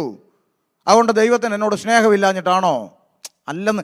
നമുക്ക് വേണ്ടുന്ന ഭൗതിക മേഖലയിൽ വേണ്ടുന്ന കാര്യങ്ങളൊക്കെ എപ്പോൾ തരണം, എങ്ങനെ തരണം എന്നുള്ള കാര്യങ്ങളൊക്കെ നമ്മൾ ഇവിടെ നിന്ന് ചിന്തിച്ചിങ്ങനെ നക്ഷത്രം ഇടുന്നതിനേക്കാളും നന്നായി ചിന്തിക്കുന്ന ഒരു ദൈവമാണ് നമുക്ക് സ്വർഗത്തിലുള്ളത്. അപ്പോൾ നമ്മളിവിടെ നിന്ന് വിചാരിക്കുന്നത് ഞാനിങ്ങനെ അങ്ങോട്ട് വിറപ്പിച്ച് പ്രാർത്ഥിക്കുന്നതിലാണ് ദൈവം. അങ്ങനെയൊന്നുമില്ല. പ്രാർത്ഥന നമ്മൾ നിഷ്കളങ്കമായി പറയുക, എൻ്റെ കർത്താവേ ഞാൻ അഭിമുഖീകരിക്കുന്ന പ്രശ്നം നീ അറിയുന്നു, എനിക്ക് വേറെ ആരുമില്ല അപ്പാ. എന്തോ അത് അല്ലേ? ആ ഒരു ബന്ധത്തിൽ നമ്മൾ ഇങ്ങനെ അങ്ങോട്ട് പൊട്ടിച്ച് മുട്ട പോലെ ഇങ്ങനെ ഇരിക്കുന്നതാണ്. അതിനേക്കാൾ വലിയ രസം ഈ പ്രാർത്ഥിക്കുന്നതിന് പലതിനും സുബോധം. നിങ്ങൾക്കറിയാം, ഞാൻ ഇനി പറയുന്ന കാര്യങ്ങൾ ചിലപ്പോൾ നിങ്ങൾ ഇപ്പോഴായിരിക്കും ശ്രദ്ധിക്കുന്നതെന്ന് എനിക്ക് തോന്നുന്നു. എന്നാൽ ഇനി നിങ്ങൾ ശ്രദ്ധിച്ചോ. ഒരു പാസ്റ്റർ ഒരിക്കൽ പറഞ്ഞു, ദേശത്തിൻ്റെ വിടുതലിനായിട്ട് നമുക്ക് പ്രാർത്ഥിക്കാം. ദുഷ്ടൻ്റെ അധീനതയിൽ നിന്ന് ജനം വിടുവിക്കപ്പെടണം, ആലയത്തിൽ ആൾ വരണം, പ്രാർത്ഥിക്കാം, എല്ലാവരും പ്രാർത്ഥിച്ചോളാൻ പറഞ്ഞു. പ്രാർത്ഥിച്ചു. ഉടനെ ഒരു അമ്മാമ്മയോട് പ്രാർത്ഥിക്കാം. അമ്മാമ്മ അങ്ങോട്ട് താവേ സ്വോത്ര സ്വോത്ര സ്വോത്ര ഞങ്ങൾ ഒരുമിച്ച് ദൈവങ്ങളിൽ പ്രാർത്ഥിക്കുന്നു. ദുഷ്ടനായ കർത്താവേ, ശത്രുവായ കർത്താവേ, ദേശത്തെ മുടിച്ചു ഭരിക്കുന്ന കർത്താവേ. എല്ലാം മനസ്സിലായോ? എല്ലാം മനസ്സിലായോ? ദുഷ്ടനായ കർത്താവ്, ദേശത്തെ മുടിച്ച് ഭരിക്കുന്ന. എന്താ ഈ പറയുന്നത്? കൊരിന്ത്യർ ലേഖനത്തിൽ പൗലോസ് ശ്ലീഹ എഴുതി വച്ചിരിക്കുകയാണ്, ദൈവാത്മാവിൽ ഉള്ളവരാരും അവനെ ശപിക്കില്ല. അപ്പൊ അമ്മാമ്മയുടെ ആത്മാവ് ഏതായിരുന്നു? പറ. അന്യഭാഷ കേട്ടപ്പോൾ നമ്മൾ വിചാരിച്ചത് പരിശുദ്ധാത്മാവാണെന്നോ. സുബോധമില്ല, അകത്തിരുന്നുകൊണ്ട്. അങ്ങനെ എത്ര എണ്ണം? പെട്ടെന്നൊരു മെസ്സേജ് വന്നു, നമ്മുടെ സഭയിലെ സൂസി പിന്നെ ഡെലിവറിക്കായിട്ട് ഓപ്പറേഷൻ തിയേറ്ററിലാന്ന് ഒരാളൊന്ന് പ്രാർത്ഥിച്ച്, താവേ സൂസമ്മയ്ക്കായി ഞങ്ങൾ പ്രാർത്ഥിക്കുന്നു, ഓപ്പറേഷൻ തിയേറ്ററിലായിരിക്കുന്ന കർത്താവേ, പ്രസവത്തിനായി കിടക്കുന്ന കർത്താവേ. എത്ര വട്ടം കേട്ടിട്ടുണ്ട് കർത്താവ് പ്രസവിക്കാൻ കിടക്കുകയെന്ന്? പ്രസവത്തിനായി കിടക്കുന്ന കർത്താവേന്ന്. അപ്പോൾ ഈ വിഷയം എന്താണെന്ന് വെച്ചാൽ, ഈ എക്സ്പ്രസ് പോലെ പോകുമ്പോൾ അടുത്ത വാക്ക് കിട്ടാതെ വരുമ്പോൾ ഗ്യാപ്പ് ഫില്ല് ചെയ്യാൻ വേണ്ടി ഇടയ്ക്ക് ആരെ കയറ്റുന്ന? എന്തിനാ ഇതിൻ്റെ ആവശ്യം? ശാന്തമായി പറഞ്ഞുകൂടെ, കർത്താവ് ഞങ്ങളുടെ പ്രിയ സഹോദരി ഇന്ന അവസ്ഥയിൽ കിടക്കുന്നു, സ്വർഗത്തിൽ ദൈവം, അങ്ങനെ പറഞ്ഞാൽ കർത്താവ് ഓ ഇത് പോരാ അങ്ങനെ പറയൂ? അപ്പോൾ ആ ബന്ധത്തിൻ്റെ ആഴം, നമ്മൾ ചുമ്മാ എന്തെങ്കിലും പ്രാർത്ഥിക്കുന്നില്ല, പ്രാർത്ഥന. Price the Lord. ബന്ധത്തിൻ്റെ ആഴം അനുസരിച്ചാണ് നമ്മൾ പ്രാർത്ഥിക്കുന്നത്. അപ്പനോട് മക്കൾ ചോദിക്കുന്ന അവകാശമാണ് പ്രാർത്ഥന. ഇനി കർത്താവ് പറഞ്ഞു, നിങ്ങൾ പ്രാർത്ഥിക്കുമ്പോൾ യാചിക്കുന്നത് ലഭിച്ചു എന്ന് അങ്ങനെയും വേണം, വിശ്വസിക്കണം, എന്നാൽ അത് നിങ്ങൾക്ക് ഉണ്ടാവും. പക്ഷേ നമ്മളീ പലരും പ്രാർത്ഥിക്കുന്നത്, ഇനി ഞാനീ പറയുന്നത് ഇനി ശ്രദ്ധിച്ചോണം, നമ്മളീ പലരും പ്രാർത്ഥിക്കുമ്പോൾ അവസാനം പറയുന്നൊരു കാര്യമുണ്ട്, പ്രാർത്ഥന കേട്ടതിനായി പറ. എന്താ അതിൻ്റെ അർത്ഥം? സ്തോത്രം എന്ന് പറഞ്ഞാൽ എന്താ? നന്ദി. പ്രാർത്ഥന കേട്ടതിനായി, എൻ്റെ പ്രാർത്ഥന കർത്താവ് എന്ത് ചെയ്തു? കേട്ടു. കേട്ടതിനായി നന്ദിയും പറഞ്ഞു. അടുത്ത വാക്ക് പറയുന്നത് കേട്ടോണം. പ്രാർത്ഥന കേട്ടതിനായി സ്തോത്രം. യേശു നാമത്തിൽ പ്രാർത്ഥിക്കുന്നു, കൃപയോടെ കേൾക്കണം പിതാവേ. നേരത്തെ കേട്ടില്ലേ? പിന്നെ എന്തിനാ നന്ദി പറഞ്ഞേ? സ്ഥിരം പരിപാടിയായി കാണുന്നേ. പിണങ്ങി. ഈ മനുഷ്യൻ വിളിച്ചു വന്നതല്ല, ഞാൻ അങ്ങോട്ട് വിളിച്ചതാ. Price the Lord. ശ്രദ്ധിച്ചേ, പ്രാർത്ഥന നമുക്കിങ്ങനെ പറയാം, പ്രാർത്ഥന കേട്ടതിനായി സ്തോത്രം, യേശു ക്രിസ്തുവിൻ നാമത്തിൽ തന്നെ. അല്ലെങ്കിൽ യേശുവിൻ്റെ നാമത്തിൽ പ്രാർത്ഥിക്കുന്നു, കൃപയോടെ കേൾക്കണം പിതാവേ എന്ന് പറഞ്ഞതിന് ശേഷം പ്രാർത്ഥന കേട്ടതിനായി സ്തോത്രം. രണ്ടും ഭംഗിയാ. ഇത് രണ്ടുമല്ല. പ്രാർത്ഥന കേട്ടതിനായി സ്തോത്രം, യേശു നാമത്തിൽ പ്രാർത്ഥിക്കുന്നു, കൃപയോടെ കേൾക്കണം പിതാ. ഇതങ്ങ് പറഞ്ഞങ്ങ് ശീലിക്കുക. എല്ലാവരും പ്രാർത്ഥിക്കുന്നു, ഞാനും പ്രാർത്ഥിക്കുന്നു. ഇങ്ങനെ പ്രാർത്ഥിച്ചിട്ട് മറുപടിയില്ല. എന്താ? ഇത് വിശ്വാസമില്ല ഈ പ്രാർത്ഥനയിൽ. വിശ്വാസം കൂടെ വെളിപ്പെടണം. വാക്കുകൾ മാത്രം വെളിപ്പെട്ടാൽ പോരാ. പ്രാർത്ഥനയിൽ സ്തോത്രം. ഇതൊക്കെ നമ്മൾ ചിന്തിച്ചിട്ട് പോലും ഇല്ലാതെ അങ്ങനെയൊക്കെ ഉണ്ട്. പ്രാർത്ഥിക്കും നമ്മൾ ചുമ്മാ കിടത്തിങ്ങനെ ഒപ്രാളപ്പെട്ട് തുന്നും വിറപ്പിക്കുന്നതിലൊന്നും കഥയൊന്നുമില്ല. നമ്മൾ പ്രാർത്ഥിക്കുന്നത് സുബോധത്തോടെ, ആ ബന്ധം. ഇനി എനിക്ക് ഇപ്പോഴും മനസ്സിലാകാത്ത വേറൊരു കാര്യം കൂടെ പറഞ്ഞ് അടുത്ത ചിന്തയിലേക്ക് വരാം. പിന്നെ ഈ നമ്മുടെ ബീജാനെ തന്നെ എടുക്കാം. ബീജാനും മോനും, അപ്പനും മോനും ഉണ്ട്. ഓക്കെ, ഈ അപ്പൻ ഈ മോനോട് മിണ്ടൂല. അപ്പൻ മോനോട് മിണ്ടത്തേയില്ല. പുള്ളി ഒന്നും മിണ്ടുകയില്ല. അപ്പം ഈ മോന് ഇങ്ങനെ ഒരു ചിന്തയുണ്ട്, ഈ എനിക്ക് ഒരു കാറ് വേണം, ഈ പപ്പ ഇത് മേടിച്ച് തരുമോ ഇല്ലയോ എന്ന് മോനൊന്ന് അറിയണം. പക്ഷേ പപ്പ പുള്ളിയോട് എന്ത് ചെയ്യൂല? മിണ്ടൂല. അപ്പം മോനെ അപ്പുറത്തെ വീട്ടിലെ തോമസ് അങ്കിളിൻ്റെ അടുത്ത് ചെന്നാൽ, തോമസ് അങ്കിളെ പിന്നെ എൻ്റെ പപ്പായോടൊന്ന് ചോദിക്കുക, എനിക്കൊരു വണ്ടി മേടിച്ച് തരാൻ ഉദ്ദേശം വല്ലതും ഉണ്ടോയെന്ന്. അപ്പോൾ തോമസ് അങ്കിൾ ചെന്നുവെച്ചാൽ ബീച്ചാനോട് ചോദിക്കുക, ബിജുവേ മോന് കാറ് മേടിച്ച് കൊടുക്കാൻ വല്ല ഉദ്ദേശം ഉണ്ടോ? ഞാൻ അത് അങ്ങനെ ഒരു പ്ലാൻ ഉണ്ട്, പക്ഷേ ഒരു 6 മാസം കഴിഞ്ഞിട്ടേ ഉള്ളൂ. ഉടനെ തോമസ് അങ്കിൾ ഇപ്പുറത്ത് വന്ന് മോനോട് പറയുക, മകനെ ഒരു 6 മാസത്തിൻ്റെ അപ്പുറത്ത് നിനക്കൊരു വണ്ടി ലഭിക്കും. നിങ്ങൾക്ക് വല്ലതും മനസ്സിലായോ എന്ന് എനിക്ക് അറിഞ്ഞുകൂടാ.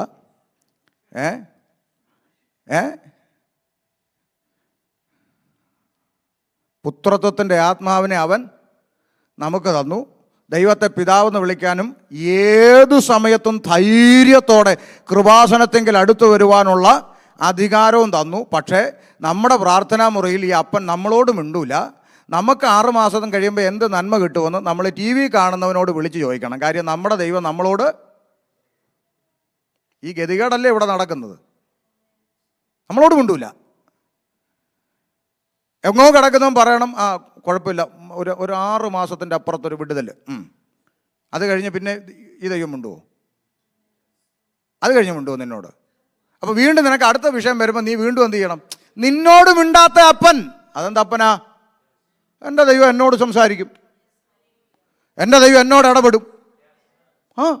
എൻ്റെ പ്രാർത്ഥനാ മുറിയിൽ എന്നോട് സംസാരിക്കാത്ത അപ്പനല്ല എൻ്റെ അപ്പൻ. ഇനി ഈ ബിജുച്ചാനെന്ന് പറയുന്ന അപ്പൻ ഈ മോനോട് ഞാൻ അവനോട് മിണ്ടൂല എന്നൊരു തീരുമാനം, ഞാൻ അവനോട് സംസാരിക്കത്തില്ല എന്നൊരു തീരുമാനം ഈ അപ്പൻ എടുത്തിട്ടുണ്ടെങ്കിൽ അതിന് ഒരൊറ്റ കാരണമേ ഉള്ളൂ. അതിന് തക്കവണ്ണം ഒരു കുരുത്തക്കേട് അവൻ പ്രാപിച്ചിട്ടുണ്ട്. ആ കുരുത്തക്കേട് അവൻ വിട്ടുകളഞ്ഞേച്ച് പറയണം, പപ്പ ഞാൻ അങ്ങ് ചെയ്തു പോയി, പപ്പ എന്നോട് ക്ഷമിക്കണമെന്ന് പറഞ്ഞാൽ 2 കൈയും നീട്ടി ചേർത്ത് പിടിക്കും അപ്പൻ. നിന്റെ പ്രാർത്ഥനാ മുറിയിൽ നിന്നോട് ദൈവം സംസാരിക്കുന്നില്ലെങ്കിൽ ആമേൻ, നീ ഏറ്റു പറയേണ്ട വിഷയങ്ങൾ ഏറ്റു പറഞ്ഞ് ക്രമീകരിക്കപ്പെട്ട് ദൈവസന്നിധി നെടുമ്പാട് വീണാൽ ദൈവം നിന്നോട് സംസാരിക്കും. അല്ല, നിന്റെ കുറവ് അവിടെ തന്നെ വെച്ചിട്ട് നിന്നോട് പറയാനുള്ളത് ദൈവം വേറൊരുത്തനോട് പറയുമെങ്കിൽ ആ ദൈവത്തിനും എന്തോ കുഴപ്പമുണ്ട്, ആ പറയുന്നവനും എന്തോ കുഴപ്പമുണ്ട്. സ്തോത്രം. മനസ്സിലായി? പ്രാർത്ഥന, നമുക്ക് ഇടപെടാനുള്ള ലൈസൻസ്, ദൈവവുമായിട്ട് നമുക്ക് ഇടപെടാനുള്ള ലൈസൻസ് അല്ലേ ദൈവം നമുക്ക് തന്നേ. ഇടപെടാതെ പ്രാർത്ഥിച്ചോ? കേൾക്കാൻ ഒരുത്തൻ ഇല്ലെങ്കിൽ പ്രാർത്ഥിക്കാൻ പറയുമോ? പറ. കേൾക്കാൻ ഞാൻ തയ്യാറാന്നുള്ളതുകൊണ്ടല്ലേ ദൈവം പറഞ്ഞു നിങ്ങൾ പ്രാർത്ഥിക്കുക, നിങ്ങൾ ചോദിക്കുക. കേൾക്കാൻ കഴിയുന്നൊരു ദൈവമുണ്ട്. ഞാൻ വേഗത്തിൽ വരാം. സഭയുടെ ഉത്തരവാദിത്വം, നമ്മൾ സഭയ്ക്കായി പ്രാർത്ഥിക്കേണ്ടതുണ്ട്. മൂന്നാമത്തെ ചിന്ത, എബ്രായ ലേഖനം 13:17. വേഗം വായിച്ചു.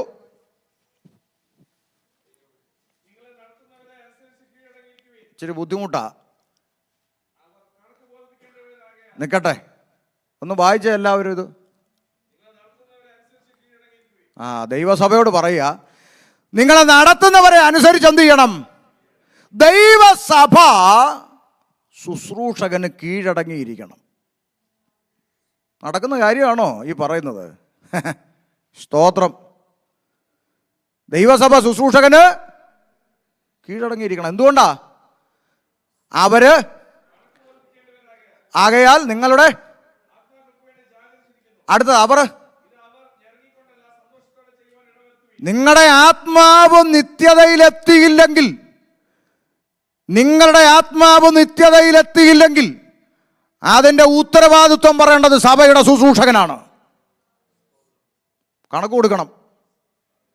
അതുകൊണ്ട് അവർ ജാഗരിച്ചേ പറ്റൂ. വിശ്വാസിയെ സംബന്ധിച്ച് അവർക്ക് ഇടപെട്ടേ പറ്റൂ, അവർ ജാഗരിച്ചേ പറ്റൂ. പക്ഷെ അവരത് ഞെരങ്ങിക്കൊണ്ട് ചെയ്യാൻ നിങ്ങൾ ഇടയാക്കരുത്.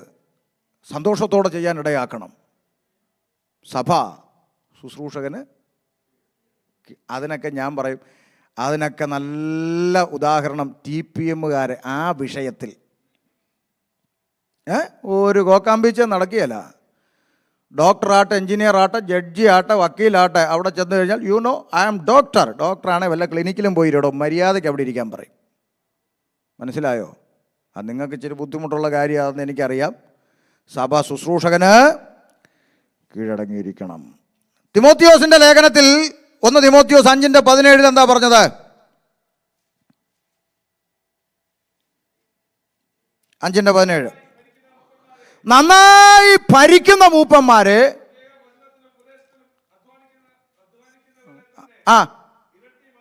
ഇരട്ടി മാന്യത പഠിക്കണം. ആർക്ക്? നന്നായി ഭരിക്കും. നമ്മളെങ്ങനെയാ പറയുന്നത്? പാസ്റ്ററൊക്കെ പാസ്റ്ററാ, പക്ഷെ എന്നെ കൂടുതൽ ഭരിക്കാനൊന്നും അയ്യോ, ഈ പുള്ളി എന്നെ വിളിച്ചതായിരുന്നെങ്കിൽ പറഞ്ഞു കൊടുത്ത് കൊണ്ടുവന്നെന്നൊക്കെ പറയായിരുന്നു. അങ്ങനെ ഒരു വകുപ്പില്ല. കാരണം ഞാൻ ഇന്ന് ന്യൂയോർക്കിൽ പോകാനിരുന്നതാണ്. സ്തോത്രം. അതുകൊണ്ട് ഞാൻ പറയാം, ഇത് വചനമാണ്. സഭ ശുശ്രൂഷകൻ കീഴടങ്ങിയിരിക്കണം. ശുശ്രൂഷകൻ നന്നായി ഭരിക്കുന്നവനായിരിക്കണം. Price the Lord. അങ്ങനെയാ. ഇരട്ടി മാന്യത്തിന്. ഇപ്പം നിങ്ങൾ മനസ്സിലോട്ട് ചിലപ്പോൾ ഒരു ചോദ്യം ഓടി വരും, പക്ഷേ അങ്ങനെയാണ് ഈ ശുശ്രൂഷകൻ്റെ ഭാഗത്ത് നിന്ന് എന്തെങ്കിലും കുഴപ്പം വന്നാലോ ഞങ്ങളതെല്ലാം സഹിക്കണോ? അല്ലല്ല. 5-ാം അധ്യായം 19-ാം വാക്യം വായിച്ചു. 2-3 സാക്ഷികൾ മുഖേനയല്ലാതെ മൂപ്പൻ്റെ നേരെ അന്യായം എടുക്കരുത്. അപ്പൊ ശുശ്രൂഷകന്റെ ഭാഗത്തുനിന്ന് വീഴ്ച കണ്ടാൽ 2-3 പേരെ കൂട്ടിക്കൊണ്ട് ശുശ്രൂഷകന് ബോധ്യം വരുത്തണം. ആ ശുശ്രൂഷകൻ അത് ബോധ്യം വന്നിട്ട് തൻ്റെ വീഴ്ച വിട്ട് തിരിയുന്നില്ലെങ്കിൽ അവൻ രക്ഷിക്കപ്പെട്ടവനല്ല. രക്ഷിക്കപ്പെടാത്തവൻ്റെ സഭയിലിരുന്ന് നീ കൈയടിച്ച് സ്വർഗരാജ്യത്തിൽ പോകാതെ നശിച്ചു പോകുന്നതിനേക്കാൾ നല്ലത് തിരുത്തപ്പെടാത്തവൻ്റെ സഭയിൽ നിന്ന് നീ മാറിപ്പോക്കോണം.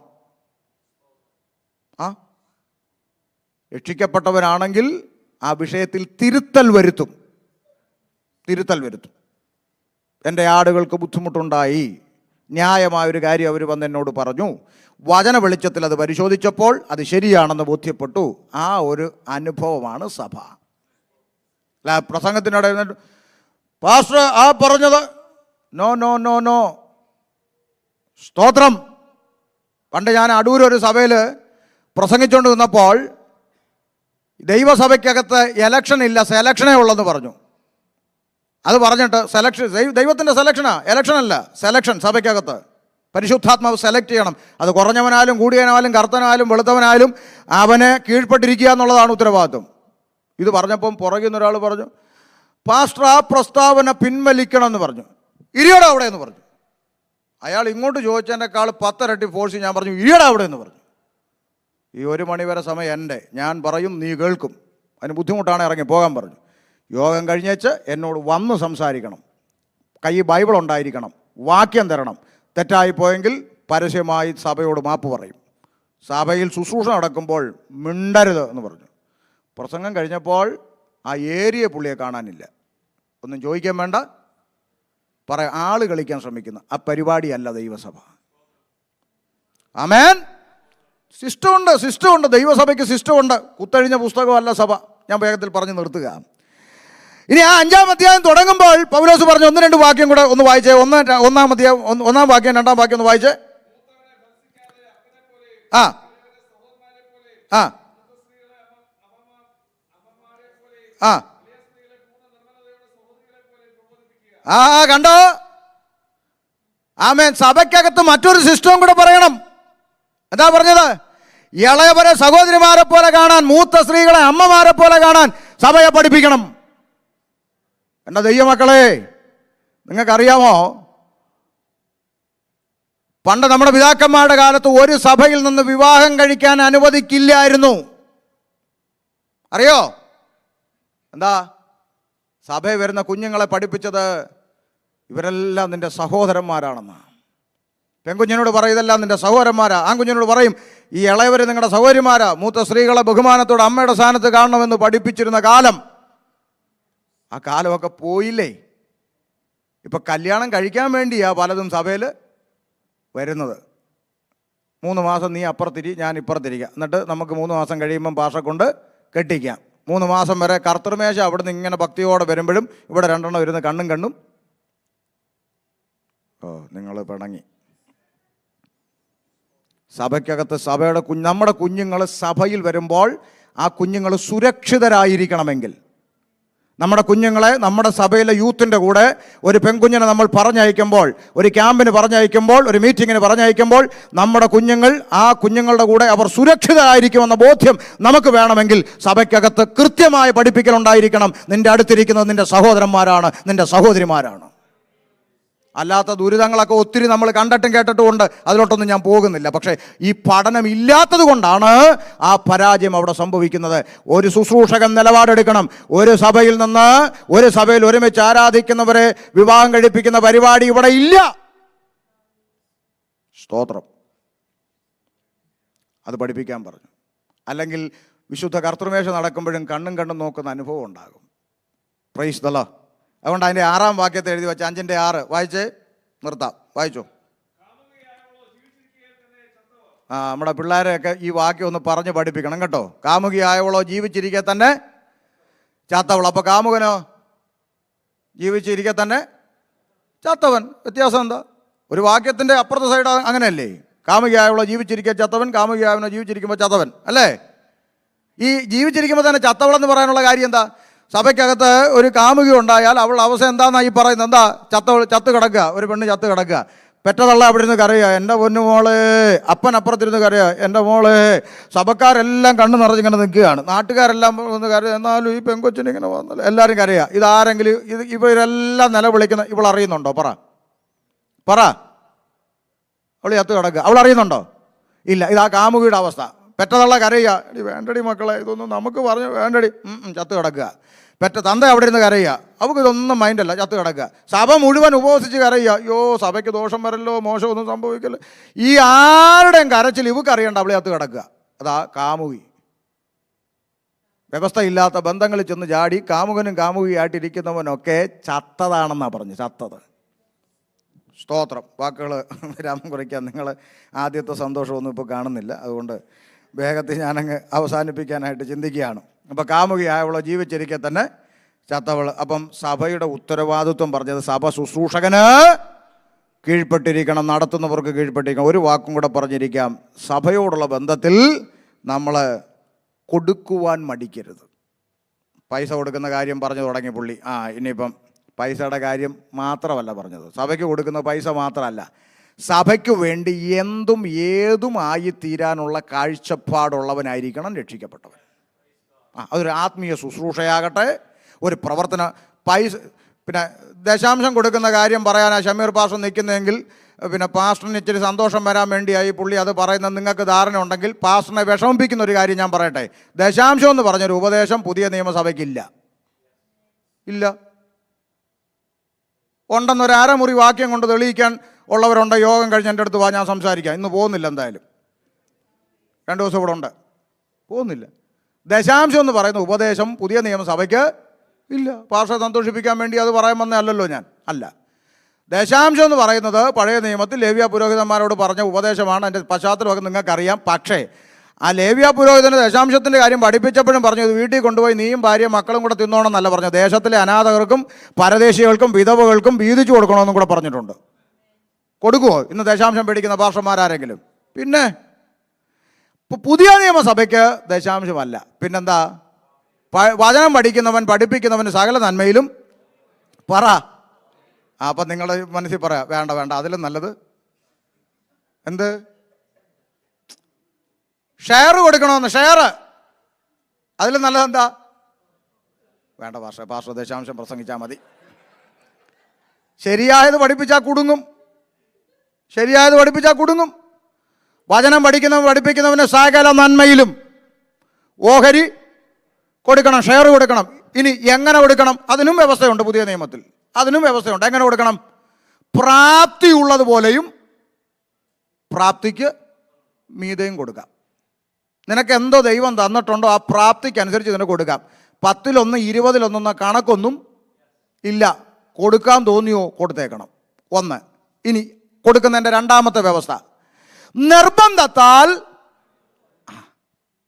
അരുത്. നമ്മുടെ ബിൽഡിങ്ങിൻ്റെ പ്രോജക്റ്റിലേക്ക് തോമസ് കുട്ടിച്ചായൻ ഒന്നും തന്നിട്ടില്ല.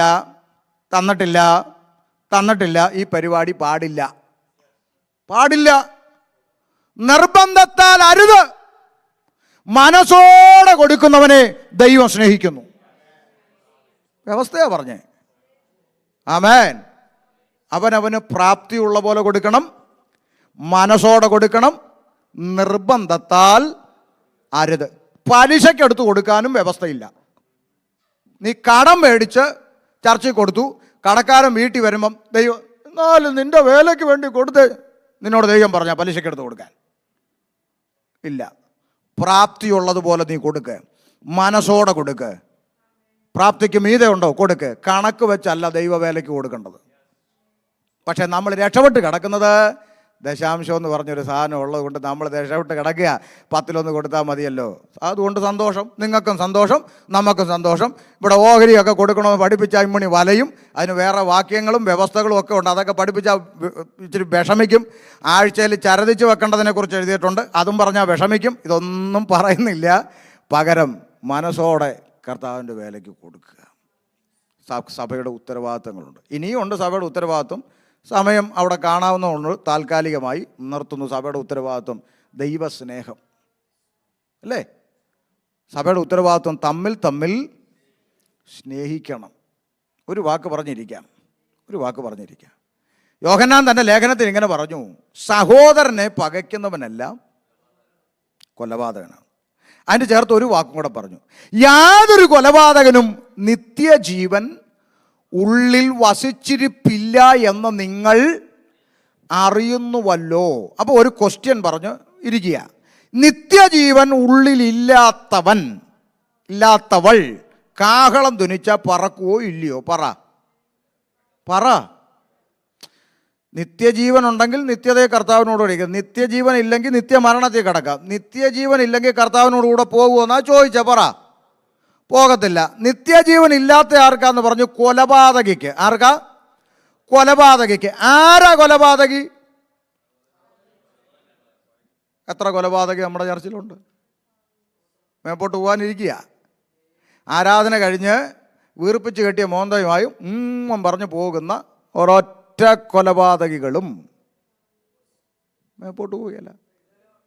എത്ര ഉച്ചത്തിൽ അന്യഭാഷ പറഞ്ഞാലും, എത്ര ഉച്ചത്തിൽ കൈയടിച്ചാലും, എത്ര ഉച്ചത്തി പാടിയാലും അവൻ കൂട്ട് സഹോദരനെ കൈ കൊടുക്കാനോ സ്നേഹിക്കാനോ കഴിയാതെ മിണ്ടാതിരുന്നും പിണങ്ങിയിരുന്നും ആരാധിക്കുന്ന ഒരുത്തനും മേപ്പോട്ട് പോകത്തില്ല.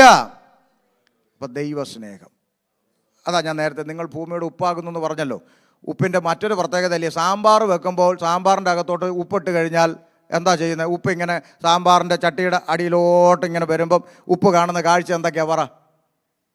ഒരു സൈഡിലോട്ട് നോക്കുമ്പോൾ ചുവന്ന് കൊടുത്ത തക്കാളി ഇങ്ങനെ ഇരിക്കുകയാണ്. ഇപ്പുറത്തോട്ട് നോക്കിയപ്പം അടിച്ച് പരത്തിയ കലം പോലെ ഷേപ്പില്ലാതെ ഒരു ഉരുളക്കിഴങ്ങ്.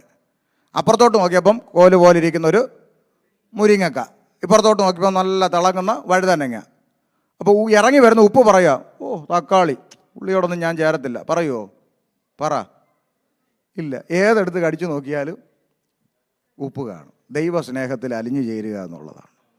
ആട്ടെ, കർത്താവിൻ്റെ സഭയായി നമ്മൾ ആയിരിക്കുന്നെങ്കിൽ, ക്രിസ്തുവിൻ്റെ ശരീരമാണ് ഞാനെന്ന ബോധ്യമുണ്ടെങ്കിൽ, കേവലം ഒരു കെട്ടിടത്തിലല്ല ഞാൻ വന്നിരിക്കുന്നത് എന്ന തിരിച്ചറിവ് നമുക്കുണ്ടെങ്കിൽ, സഭയുടെ ഉത്തരവാദിത്വങ്ങൾ തിരിച്ചറിഞ്ഞേറ്റെടുത്തുകൊണ്ട് കർത്താവിൻ്റെ വരവിനായി ഒരുങ്ങിപ്പാർപ്പാൻ ദൈവം നിങ്ങളെ അനുഗ്രഹിക്കട്ടെ എന്ന് ഓർപ്പിച്ച് ഈ പ്രബോധനത്തിൽ നിന്നിരിക്കുന്നു. ദൈവം നമ്മെ അനുഗ്രഹിക്കട്ടെ. God bless you.